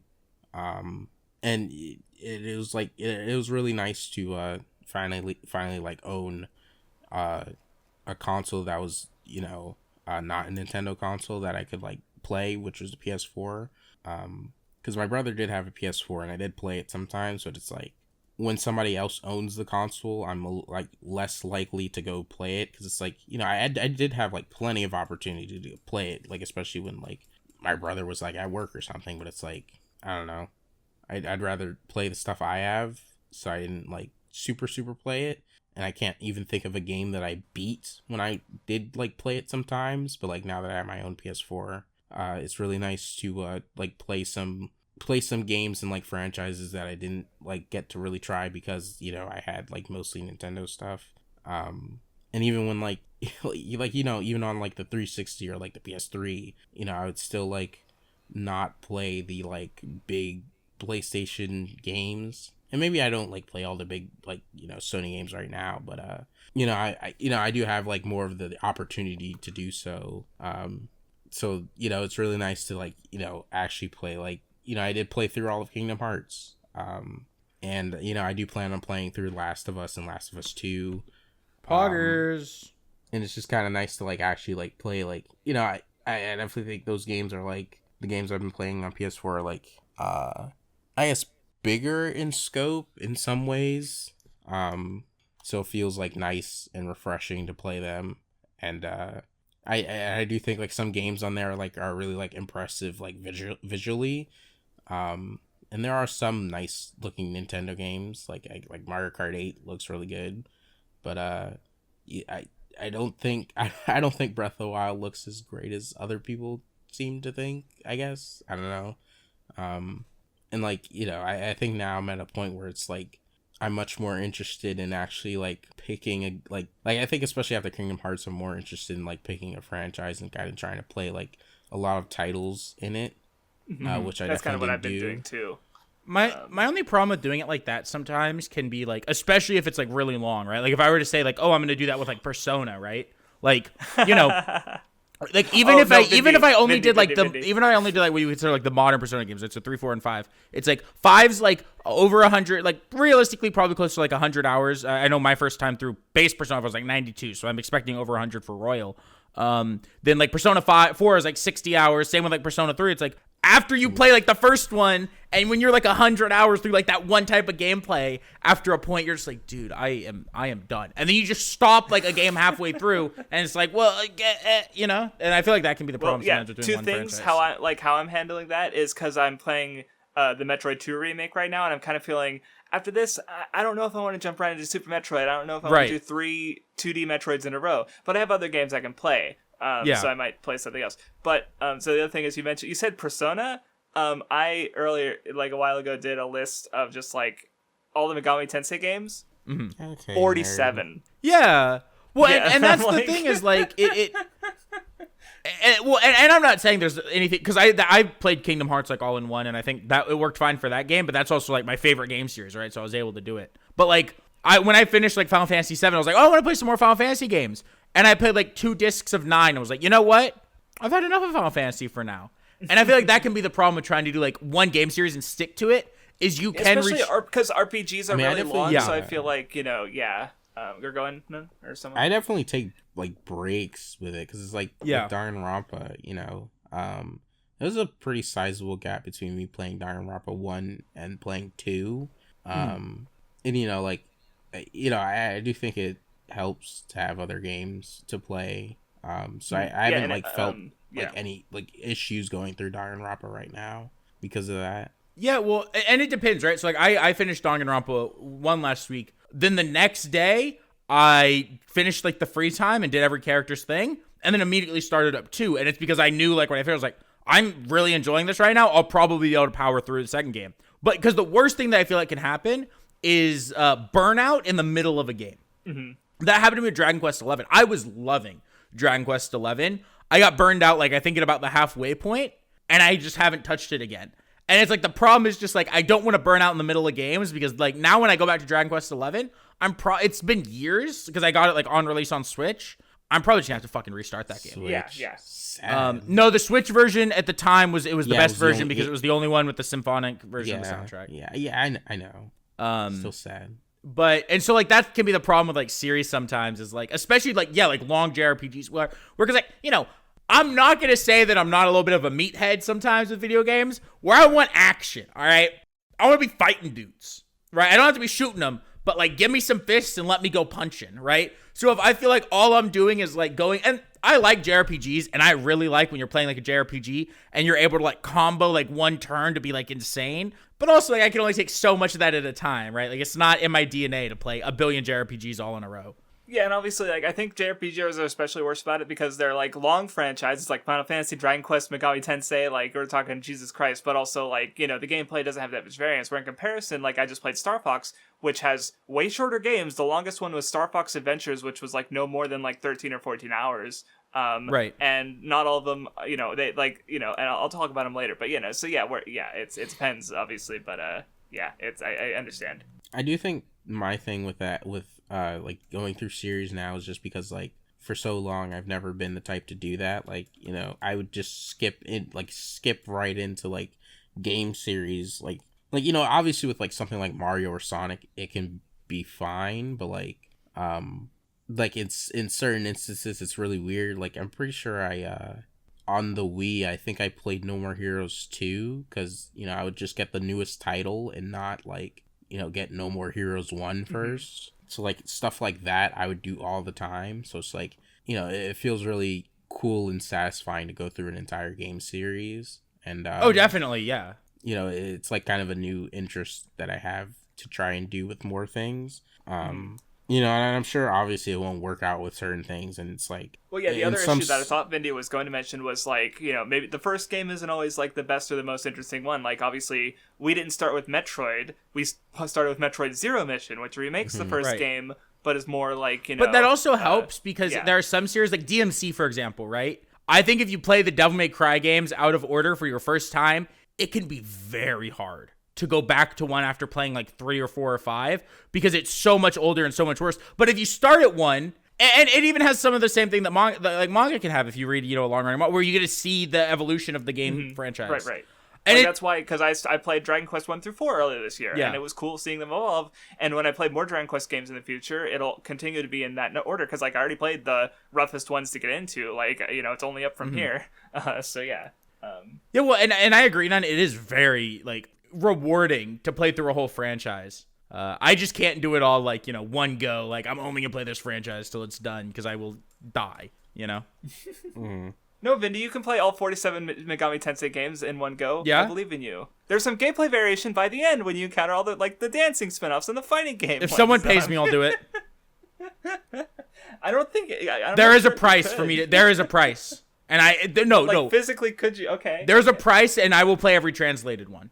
I swear to God, I will make it happen. But someone's got to hit that price. My DMs are open on Twitter. I remembered. My DMs are open on Twitter. You can look. What's your price, by the way? Like, give me. Nope. They got to try to hit it. Okay. They got to guess. All right. Are we about done, or? Yeah, I'm done. Yeah, I'm about done, I guess. Thank God we have no blue period to talk about. Yeah. So apparently there was because I've already seen episode 7, but it's not on Netflix yet, so we're not talking about it. So so Nun, what have you been up to this week? Well, I haven't finished anything, but I've been up to like multiple different things, like I mean, I wanted to wait until I was done with Mob Psycho to talk about it, but I didn't finish it, so I don't think I'm going to talk about it. Okay. You're hateful. You said you would finish it last week. Yeah, didn't happen. Busy. Ow. I'm sensing a lot of bad juju coming from you. Are you okay? Yeah, I'm good. Seems like something's troubling you. The fact that you won't tell me you didn't finish Mob Psycho. I'm sorry. Just talk about what you're going to talk about. I didn't think about what I wanted to talk about yet. Do we need to come back to you what you think? Maybe. Okay, that's fine, because I know what I'm going to talk about. I could talk about Danganronpa 1, but fuck that, we're talking about Baki. All right, because I finished part 3 of Baki. And it's fucking great. Holy shit. It's so good.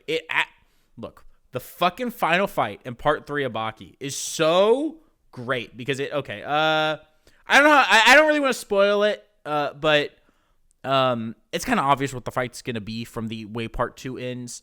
And when you get to that fight, so I guess before I talk about like the fight that's really, really fucking good, there's just a lot of other great Baki is fucking insane. And I don't even mean that like, because I feel like sometimes when a series is like as insane as Baki, I think people can be very, insane,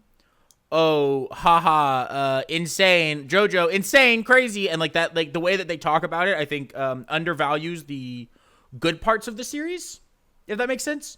Mm-hmm. And that's not to say that I don't think that, they're good. Cause I mean, I don't think that these people don't like Baki, but I think that, a lot of it also comes down to people, I think, with Baki, because they skip part 1, which, by the way, if you have not read part 1 of Baki, you absolutely need to go back and fucking reread it and then read the rest of the series, because there is stuff that happens in part 2 and stuff that happens in part 3, and people will say, and I've talked to you about it, I go, oh, but like it kind of gives you some flashbacks. It does not give you the full fucking context of the moments. If you skipped part 1 of Baki, like you just missed like the entirety of like the story. Like you need to go back because you're not going to fully get that like Baki is literally a fucking friendship, man. And like you won't even fully understand this idea that, I mean, I knew, and people even were replying to me on tweets and were wrong, and I don't think they realized they were wrong because I guess I'll kind of spoil this because I don't think it's really Baki basically at a point, right? Because his entire thing is like to beat his father, right? And he wants to be stronger than his father. And I knew someone who like had said, or Baki at one point says, I'm okay with being he's like, I just want to be stronger than my dad. I don't want to be the strongest creature on earth. I don't like fighting. He basically says, if my dad was the weakest person on earth, I'd be okay with being the second weakest, right? Bold-faced lie. The man is lying to himself, okay? He likes fighting, and he wants to be the strongest creature on Earth, and that is fucking obvious. So I read it, And I was like, I love that Baki's lying to himself here. But I had people responding to me. If you're listening to this, you know who you fucking are. And they responded, and they were like, I love that about Baki, that he doesn't actually care about being strong. He just wants to be stronger than his dad. At no point is that Baki's actual character. The guy's lying to himself because he's trying to figure out how he's different from Yujiro. And that's not how he's different from Yujiro. The way he's different from Yujiro is the respect he has for the people he fights, and the fact that through fighting them, he becomes friends with them. And part of that is just because he didn't start as strong as Yujiro, right? Yujiro, like, basically started as, like, the strongest fucking thing on earth. Baki had to work his way up there. So, where, Baki would fight someone at his level, like, his level that he was at, where he was at their level, and they would gain appreciation, right? And so then Baki respects them, and they respect Baki. But then Baki gets stronger, so now he fights someone that's that one step up, right? And then, like, because he's fighting them and he's around their level, they respect each other and stuff. And that's, like, this entire, like, core thing in Baki. And so but it's a whole point that you don't get if you just skip parts, right? Yeah, or it's much harder to see. And it's harder to see the way that Baki really truly likes fighting. And so you just buy this guy's fucking lie and think it's true. And then I'm sure you're dog shit surprised when part 4 starts. Like, oh, I'm so fucking bored now. Nothing's exciting. Because you missed the entire fact that he likes to fight. Like, these people are so dumb, and people should not be skipping it. Okay, now to get into the fucking, oh my god, look, the final fight in part 3 is so good. Because it takes the whatever. It's Baki Yujiro's part 3. You know it from, like, part 2 that it's coming. It is so good because so much of the fight is based around the idea of the father-son dynamic. So much of the way the fight plays out is also, it's not just the way that the two strongest creatures on Earth fight, it's also the way that a father and his son would have a fight, right? And that becomes like this large part of the fight is their dynamic, and they're fighting as a father and son, and the fact that Yujiro finally has someone who is close enough in his level. It's really good, and I think it really builds off of Baki's growth and, like, both characters in a really, really good way. And I think it's super pog. So I very much loved that fight, and part 4 seems interesting so far because of who Baki's going to fight is kind of a little ridiculous if it's what I think it's going to be. How many parts are Baki right now? Like, what's the currently, it's part 5. It's part 4 and 5 are both Bakido, but I think it switched to being part 5 because it switched magazines. So people consider Bakido 2018 a different part. But I don't know if that's true. I'll decide when I get there. Like, structurally, yeah. Okay. Yeah, Baki's very good. Are we done? Or... the only other thing I guess I'll say is it's a really fast, it's probably I think I mentioned this before, it's probably the fastest read I've ever, like, had, where you're just reading it and it just fucking zooms. Like, I'm reading, like, volumes in, like, 10-15 minutes just because there's so little words and stuff. But I really like Baki, and I super recommend it to people. Just read part 1. Has there been more pissing? Yeah. There's a lot of pissing. Yeah, you even got to the iconic... I saw tetrahedron. The fucking context behind you're out of urine, now how will you escape this tetrahedron? I cannot believe it. It's pogged up. And then also, yeah, I mean, like, people get peed on, people pee themselves. There is a lot of urine, but I'm not going to say that, like, Itagaki's got a urine fetish, right? I just think there's kind of a lot of pee in the manga. Like, just kind of how it is. All right, do you want to go none? Or... No. I'll just never go. No. I want you to go eventually. I'm just asking if you want to go now or later. Go ahead. You can go ahead.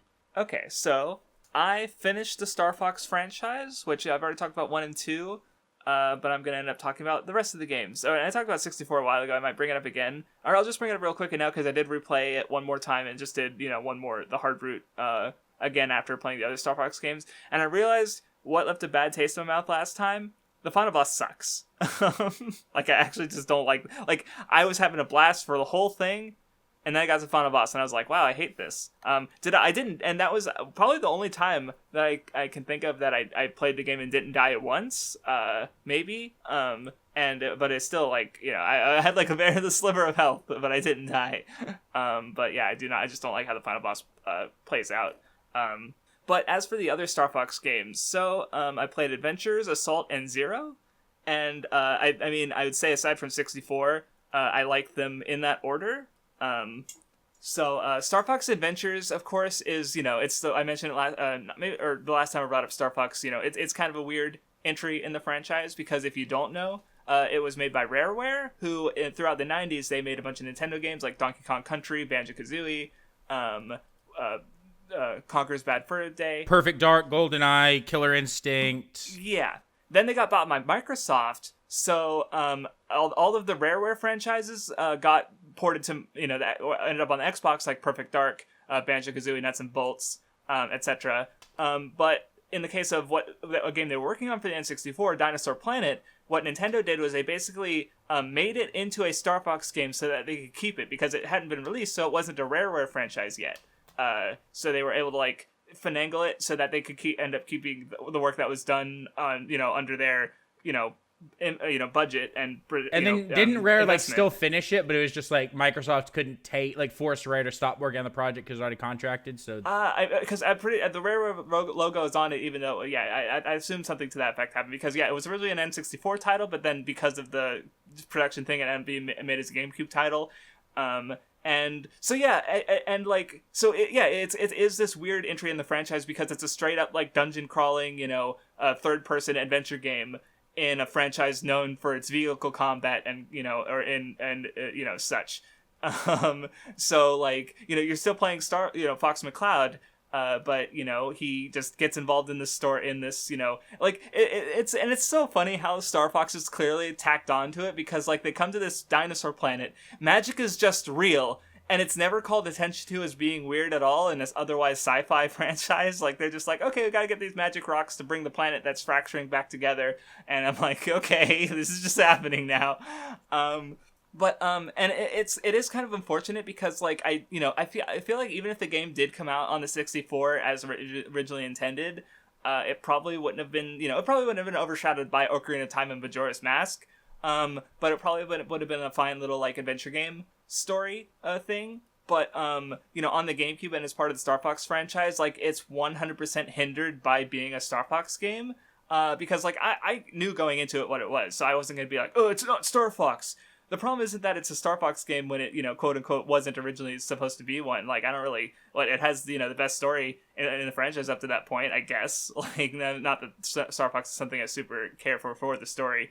But the puzzles are fine. The combat sucks. It's literally one button combat. And once you get the ice, staff upgrade, you can just freeze any remotely difficult enemy and kill them in one hit. So the combat's not even an issue at that point. But the Star Fox parts where you control the R-Wing are just the R-Wing controls shit. And the worst part is when you get to the final boss.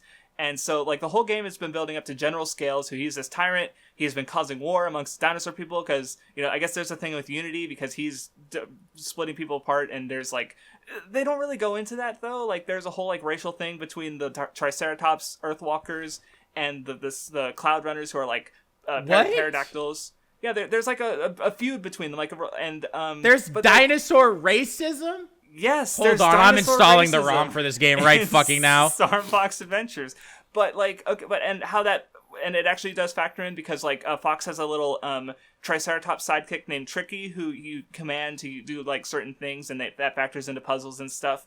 But for this one level, he goes, I'm racist against Cloud Runners, so I'm not going. And Fox is okay. And then he goes, he does it, he saves everything, he goes back, and it doesn't get addressed. In level before that, where there's, snow horns or something like that, they're mammoths or whatever, there's, a thing where, the leader, had a disagreement with his daughter, and that sort of, led to the, enslavement of their people by the bad guys. And, I don't even there's a clear Unity thing going on in the game, but I don't remember it getting really resolved aside from just a general idea of the planet coming together. And so it's there's an idea there, but it didn't really come together, I guess. Anyway, how the game ends up is you get to fight General Scales, except not really, because he immediately he hears a voice and he's okay, and then he's told to die, and then he dies. He actually just falls down dead. I'm not even kidding. And then you get the last of the magical spirits you need. And then it turns out Andross was behind it the whole time. And you fight him in the R-Wing. And because the R-Wing controls shit, and it's a huge difficulty spike, relatively speaking, and it just fucking sucks, and it actually pissed me off at how bad that fight was. It's actually the worst boss fight in any Star Fox game. Even the fucking Super Nintendo Star Fox games, I don't think there's a boss fight as bad as this one. Like, like, I would have rather just fought General Scales and beat his ass with this baby fucking gameplay. I love that his name is General Scales, by the way. It's 10 out of 10. Oh no, it's really look, okay, it's really funny because when you to get across how how primitive the planet is, there's totally like so there's some iffy things you could read. Oh, that's right. I've seen the clip where he's like, they talk in like the dinosaur language, like hola, General Scales. It's so fucking funny. And then those like that's what I wanted to bring up because they literally like, well, for some reason General Scales is like English but not the rest of the dinosaurs. Or same with Krazoa Palace or Prince Tricky, and I'm just like, are you gonna talk in dinosaur speak? Like, this is how the game opens up, and I'm just like, oh my fucking god. like it's definitely rough around the edges, and like, even as just an adventure game, it's like, it's fine. I was never like at a point where I'm like, I hate this and I wish I wasn't playing it. I was like, I could play a little bit more, or I'll play more tomorrow or whatever. Like, but I never like liked it a lot, and it's definitely rough.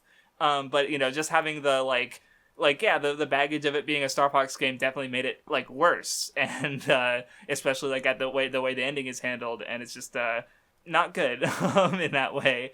Even though overall it's like it sure is a video game. Star Fox Assault was the next one, and I personally thought Star Fox Assault was fine. I think the biggest problem with the game is that, and I think, in general, I think it's a good direction for the franchise, because, like, gameplay variety, I think, it can't just be the R-Wing all the time. Even in 64, you had the Landmaster, then you had the R-Wing levels, and then the all-range mode, which was more free, and then, of course, there was, like, one level where you had a submarine, where with Assault, you have all those vehicles, but then you also have the on-foot segments. And the problem with one problem is that the controls aren't very good, but because like they're still trying to figure out third-person shooters, and this was before they figured it out, so it's got that kind of jank. The other problem is that all the third-person shooter levels are these big open spaces with that you have to complete these objectives in, and they're just like, I feel like I almost feel like they're not designed to be levels for single player. They are designed to be multiplayer maps. And so, like, there's almost no level design in them, and it feels like bad to play. And I would estimate I actually checked. There are like 3 rail shooter levels in the entire game out of 10, and because you're spending so much time in the third person shooter segments, I feel like half your a third to a half of your game is going to be these third-person shooter segments, just because of like how big the levels are and how like mazy they are and how like easy it is to get lost, and like because like the lack of focused level design, and it just, I don't know, it felt like the priorities were a bit off, I guess. And so like, even though there's cool things about the game, like, oh boy, thank God it doesn't fucking involve Andross as the main antagonist. Wonderful. I'm not, like, he's not that interesting. It was cool. I was fine. It was just a little annoying at times. Anyway, then so I would have played Star Fox Command, which is the DS one, but it's entirely like touchscreen controls, and I couldn't emulate it, and I'm not gonna fucking spend $20 to buy it. So not playing that one unless someone wants to send me their copy that they're not using. Wait, which one? Star Fox Command on the DS. Okay. Yeah, so anyway, the last one, Star Fox Zero, which I emulated on the Wii U. And so this one, I heard people didn't like the controls, and I think that's totally fair, because there were even times where I was, like, fighting the controls a bit, or definitely having to, like, learn them, because, I'm not, motion controls. But I didn't play the game on the Wii U, because I emulated it. I had a PS4 controller, which also has a motion function, so I was able to use that. And my second screen was on my monitor, so instead of like looking down at my controller, I just had to look like over to the side a bit.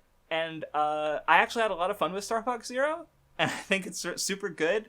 And I wish that it wasn't held back by its motion controls, because it's legitimately like other than that, it's like a good game, and in some ways I would say even better than Star Fox 64.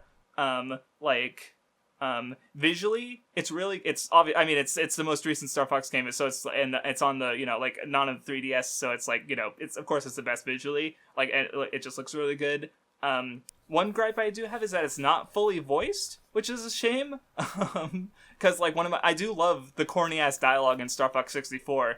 But I guess, maybe after, because Adventures in Assault kind of have some not great voice acting, to be honest. So, anyway, but like, it does follow the same structure as 64, but it's a remake of 64 in the same way where that 64 is a remake of the Super Nintendo version, where it's basically just a different game that follows some of the same like story beats and general like route-based structure, I guess. But other than that, it's really like not, and there are some more story similarities, but they go and do some neat things. But yeah, like I had a lot of fun playing the game. Like the gameplay is just good. The best fight, I think the best improvement, I think, compared to, especially going back to 64, is the dog fights, primarily against Starwolf, are really fucking good in Star Fox Zero.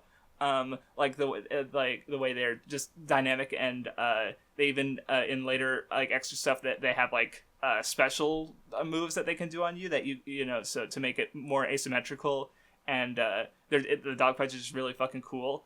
There was one boss that really stood out to me because he's a giant bird, and the part that made me go like, okay, that's cool, was if you get, because you're like flying behind him trying to shoot him, and if you get too close, the air pressure from his wings will actually like knock you around or even blast you back if you get too close. So like, I don't know, it was just a neat little detail that was actually like a mechanic to the fight that I thought was really cool. And like it definitely just like, they like, because it was developed by Platinum Games, and after I finished that, I was like, okay, give Platinum Star Fox again. Let them make a Switch game or something that wasn't on the Wii U and held back by, the difficult, like, having to do the motion thing, because I think, like, Zero was actually pretty good, even considering its problems, and, like, let me have something else, because like if they could, because it had just a lot of respect for Star Fox and making a good game or doing what and it's like and I'm not saying like, oh, Nintendo forced them to make motion controls. I have no idea. Maybe they were into it or they wanted to use the hardware. I'm pretty sure Nintendo specifically wanted them to make the game to show off the capabilities of the Wii U and incorporate and that's the what gamepad I would have expected. I didn't want to assume basically, but that's what I would have guessed.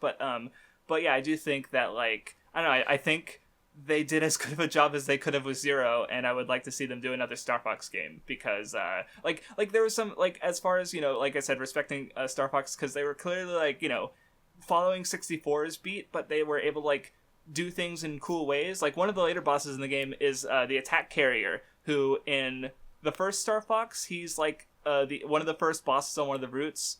In Star Fox 64, he's the first boss if you take the hard route in Corneria to go to the hard path, and he plays the same way in those two games. But in Star Fox Zero, I was like, okay, cool, we're doing that attack carry. Like it comes in the same way where he comes in above you and you have to duck or else he'll hit you from behind, and then the boss music starts up. But then it turns out I'm in old range mode, and I'm like, wait a minute, you don't fight the boss like this. What's going on? So it plays out like completely differently, or just just like I don't know. It was just really cool. I like Star Fox Zero. I had a good time with it. I wish I had a better time with it just because of it's under but again, because I think maybe because of the way I played it with the PS4 controller emulated, maybe it just worked out.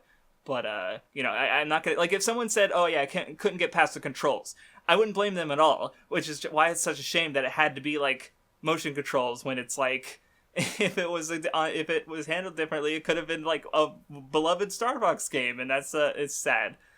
Where like where Assault like isn't just like had some. I think Assault had more major problems, where Adventures was just like its own thing. And but yeah, I don't know. Do you think you had to look at the second monitor a lot, or? Not really, actually. There was like because the parts where the most important are like in instances where you did have to have precise aiming with the with your ship or whatever, which were like a couple bosses, and then the gyroscope sections, or the gyrocopter, where they're more slower paced sections, like the one level that I particularly remember where you have it's like a stealth level, and basically you have like a little like robot that you drop down and he can hack into robots, and when you do so, like there's a couple of places where you send the robot into like a tunnel and you can't see it on the main screen because the small screen has it from the first person perspective of the robot, so you have to control it through that basically, and you only do it like a handful of times. So I guess I wasn't annoyed with the amount that I had to look over to the other screen. Maybe I'm maybe I'm just like thinking that way because I didn't mind doing it, because again, it wasn't like down on my controller, it was over at my other monitor. So maybe it just didn't bother me as much. But I didn't feel like it happened too much. I still think it's like I don't know, it probably is overblown by people, because it like everyone who talks about the game says most of the time is used looking at the gamepad, which doesn't sound true at all based on what you're saying. I didn't feel the need to, because like most of the game you're in just regular third person with like if you really like, well, because like your the small screen is your first person in the cockpit view, which like in Star Fox 64 you achieve that by pressing the top yellow up button, the C up button, and that basically like zooms into your first person view, and then you could toggle between them. Where in Star Fox Zero, you have the big screen is your main third person view, and then your small screen is the first person view. And like I said, mostly I felt like I only did it when I needed to be really precise with my shooting. Where honestly, where just the regular third person aiming was more than enough for me in most cases, I felt. So I didn't feel like I had to spend most of the game looking at the small screen personally. So Okay, so I guess I'll go. Unfortunately, I did not finish Mob Psycho, but I'll still talk about it. I'm really liking it a lot so far. I'm like a little over halfway through. I think I think what's really like standing out to me is just that like I do like the manga just as much, if not maybe more than the anime. I'm just getting into some of the newer stuff, so it's not like, it's not because it's not because there's more of it, like even just within the material that's like in both, I think it's like about as good. I think the manga might be funnier to me. That could be just like going through it again and already having an attachment to the characters and stuff, so it makes things come off differently. It could be that.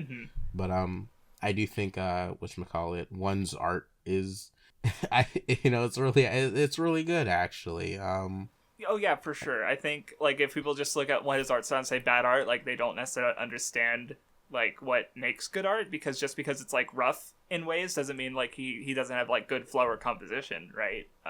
Because like it's not hard to read. But anyway, keep going. I think his expressions are really funny. Like I think it really like shines through in the manga, just like how good he is at making like funny faces and stuff, and like delivering the jokes. One thing I do think is like a little different from what I remember is at least how like it came across in the anime. I think Reagan was like he's like, at least in the beginning of the manga, he seemed like less involved than I remembered. That could just be me though. And I know the anime does like rearrange some chapters a little bit. Like some of the like more one-off, like kind of, this is just contained in this single chapter. Like some of those are, moved forward. Maybe some of them got put into season 2. I know there is some of that, but at least from when I was reading, he seemed a little less involved. And like what the part that like really like started to make me like I already liked him, but like in the manga, the part that I'm like super getting into him and like thinking he's like super super funny and super super good is like all the way during the invasion of the people who took whatchamacallit, Mob's brother, why am I forgetting his name? What I'm talking about though. I also think like fucking like one is so psychopathic with his drawings that it's like I think when you read it, you really do get a sense that like this guy really does like know, like I don't know if it's cringe to say it like this, but like know the like fundamentals, like he really knows the fundamentals of art, I guess, because it's like when he wants to like draw something, it's like actually like insane how it looks. So it's like I almost feel like he could make like the entire manga look quote unquote more cleaner, but like he knows it's part of the identity of the series to have it look how it does, because it's like when he snaps on drawings, they're like insane looking. Like hold on, these aren't like maybe the best examples I could find, but they were like 2 that I quickly found. I know there's one that's like, there's like a spread somewhere that really stood out to me. Um, I also like really liked I really liked seeing like Mob again. Oh, this is the one I think. But yeah, I really liked seeing like Mob again because it was like, you know, I think I watched the anime like close to when it came out. I haven't like experienced it since, so like I just didn't really you know, I didn't really think about the series too much past that. Like you know, I thought it was really good, but I kind of just like forgot how like great Mob is as a character just because he's like like he's so stupid because he just like believes everything everyone says to him, and it's so funny. Like it's so funny seeing like him next to literally anyone just because it's like everyone in the series is stupid, so he's just buying into all this stupid shit. And I really like like I really like his thing with Dimple, where he's like the one person that Mob will actually like not believe kind of sometimes. Which is really funny. I also really loved the part, like, you know, I mentioned this a little bit earlier, like during like when Mob and everyone was going to save his brother, Reagan shows up and he just tricks all these people into thinking he's the leader of the organization. And it's like like he doesn't even ever even think of the idea of him being the leader, but everyone just thinks he is just because of how he acts, which is so funny.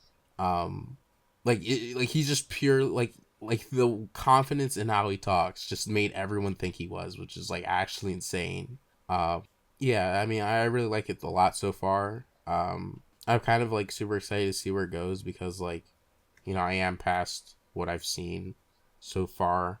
And like I think the biggest thing that I'm like curious on like what happens with it is like the helmetists, like the religion surrounded around Mob himself, because like I don't remember it being like I do kind of remember that happening, but I don't remember it being like as big as it seems at it like I don't remember it being as this big thing that's like being referenced more as much as it is. And like, you know, that girl's trying to build him up as like the leader of those people, so it's like, you know, eventually he is gonna have to like meet them and kind of see what happens with that.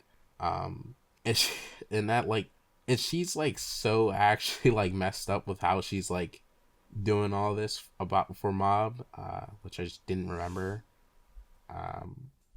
Yeah, I like it. I am excited to read more. One is crazy. I think more people should read the manga because it's actually a great read. And I do not at all think this man's like a bad artist or anything. Mm-hmm. All right, is that it? Yeah, so I suggest that just this. How do you guys feel about just talking about what we might talk about next week, or as a regular thing? Okay. Or, yeah. I have zero clue. I am going home for Thanksgiving, so I will not be at home for majority of next week. So I have no clue if I'll even be able to finish anything, because I legitimately might not be like, you know, in my apartment with my shit. If I do, it might be Danganronpa 2. Is possible. Cool. I think you have more reason of wanting to talk about Danganronpa 2 than Danganronpa 1. So I hope you will. If not, it would be because I didn't finish it, in which case I'll probably talk about Arcane, the League of Legends show, because I am watching the final 3 episodes basically as soon as we're done recording. So, yeah. So I have already finished it, so I could talk about Kill La Kill next week, or I'll talk about Metroid Zero Mission and the another Metroid 2 remake, which I'm currently playing that one right now. Yeah, not sure yet. So I might talk about Mob again if I finish it, maybe. I do also know I'll be finished with Marvel What If, but I probably won't talk about it because these two haven't seen it. Yeah, I cannot believe you watched that instead of waiting for us to get there. I was not fully sure if it would be on the watch. Could have asked. Well, I wanted to watch something Marvel. Cringe. And you said you didn't care if I mean, you said it you wouldn't mind. You, like, asking other people to watch it out of order is I don't know. The what ifs No. are all on movies that we've seen. Yeah, but we're not watching them yet because we still want to watch Black Widow and Falcon and the Winter Soldier and Loki. Like I'm. more I interested in wasn't those than asking What If. anybody part of I the. know. I wasn't necessarily saying people part of the watching should watch it, but someone like Luna who isn't like actually keeping up with it could watch it, or Dan. Those are the people I had in mind. You could have waited. Sad. But yeah, I guess we will have Black Widow watched by next week. So hopefully. Yes. Anyway, so that about covers it. So we'll see you next week. Adios, muchachos.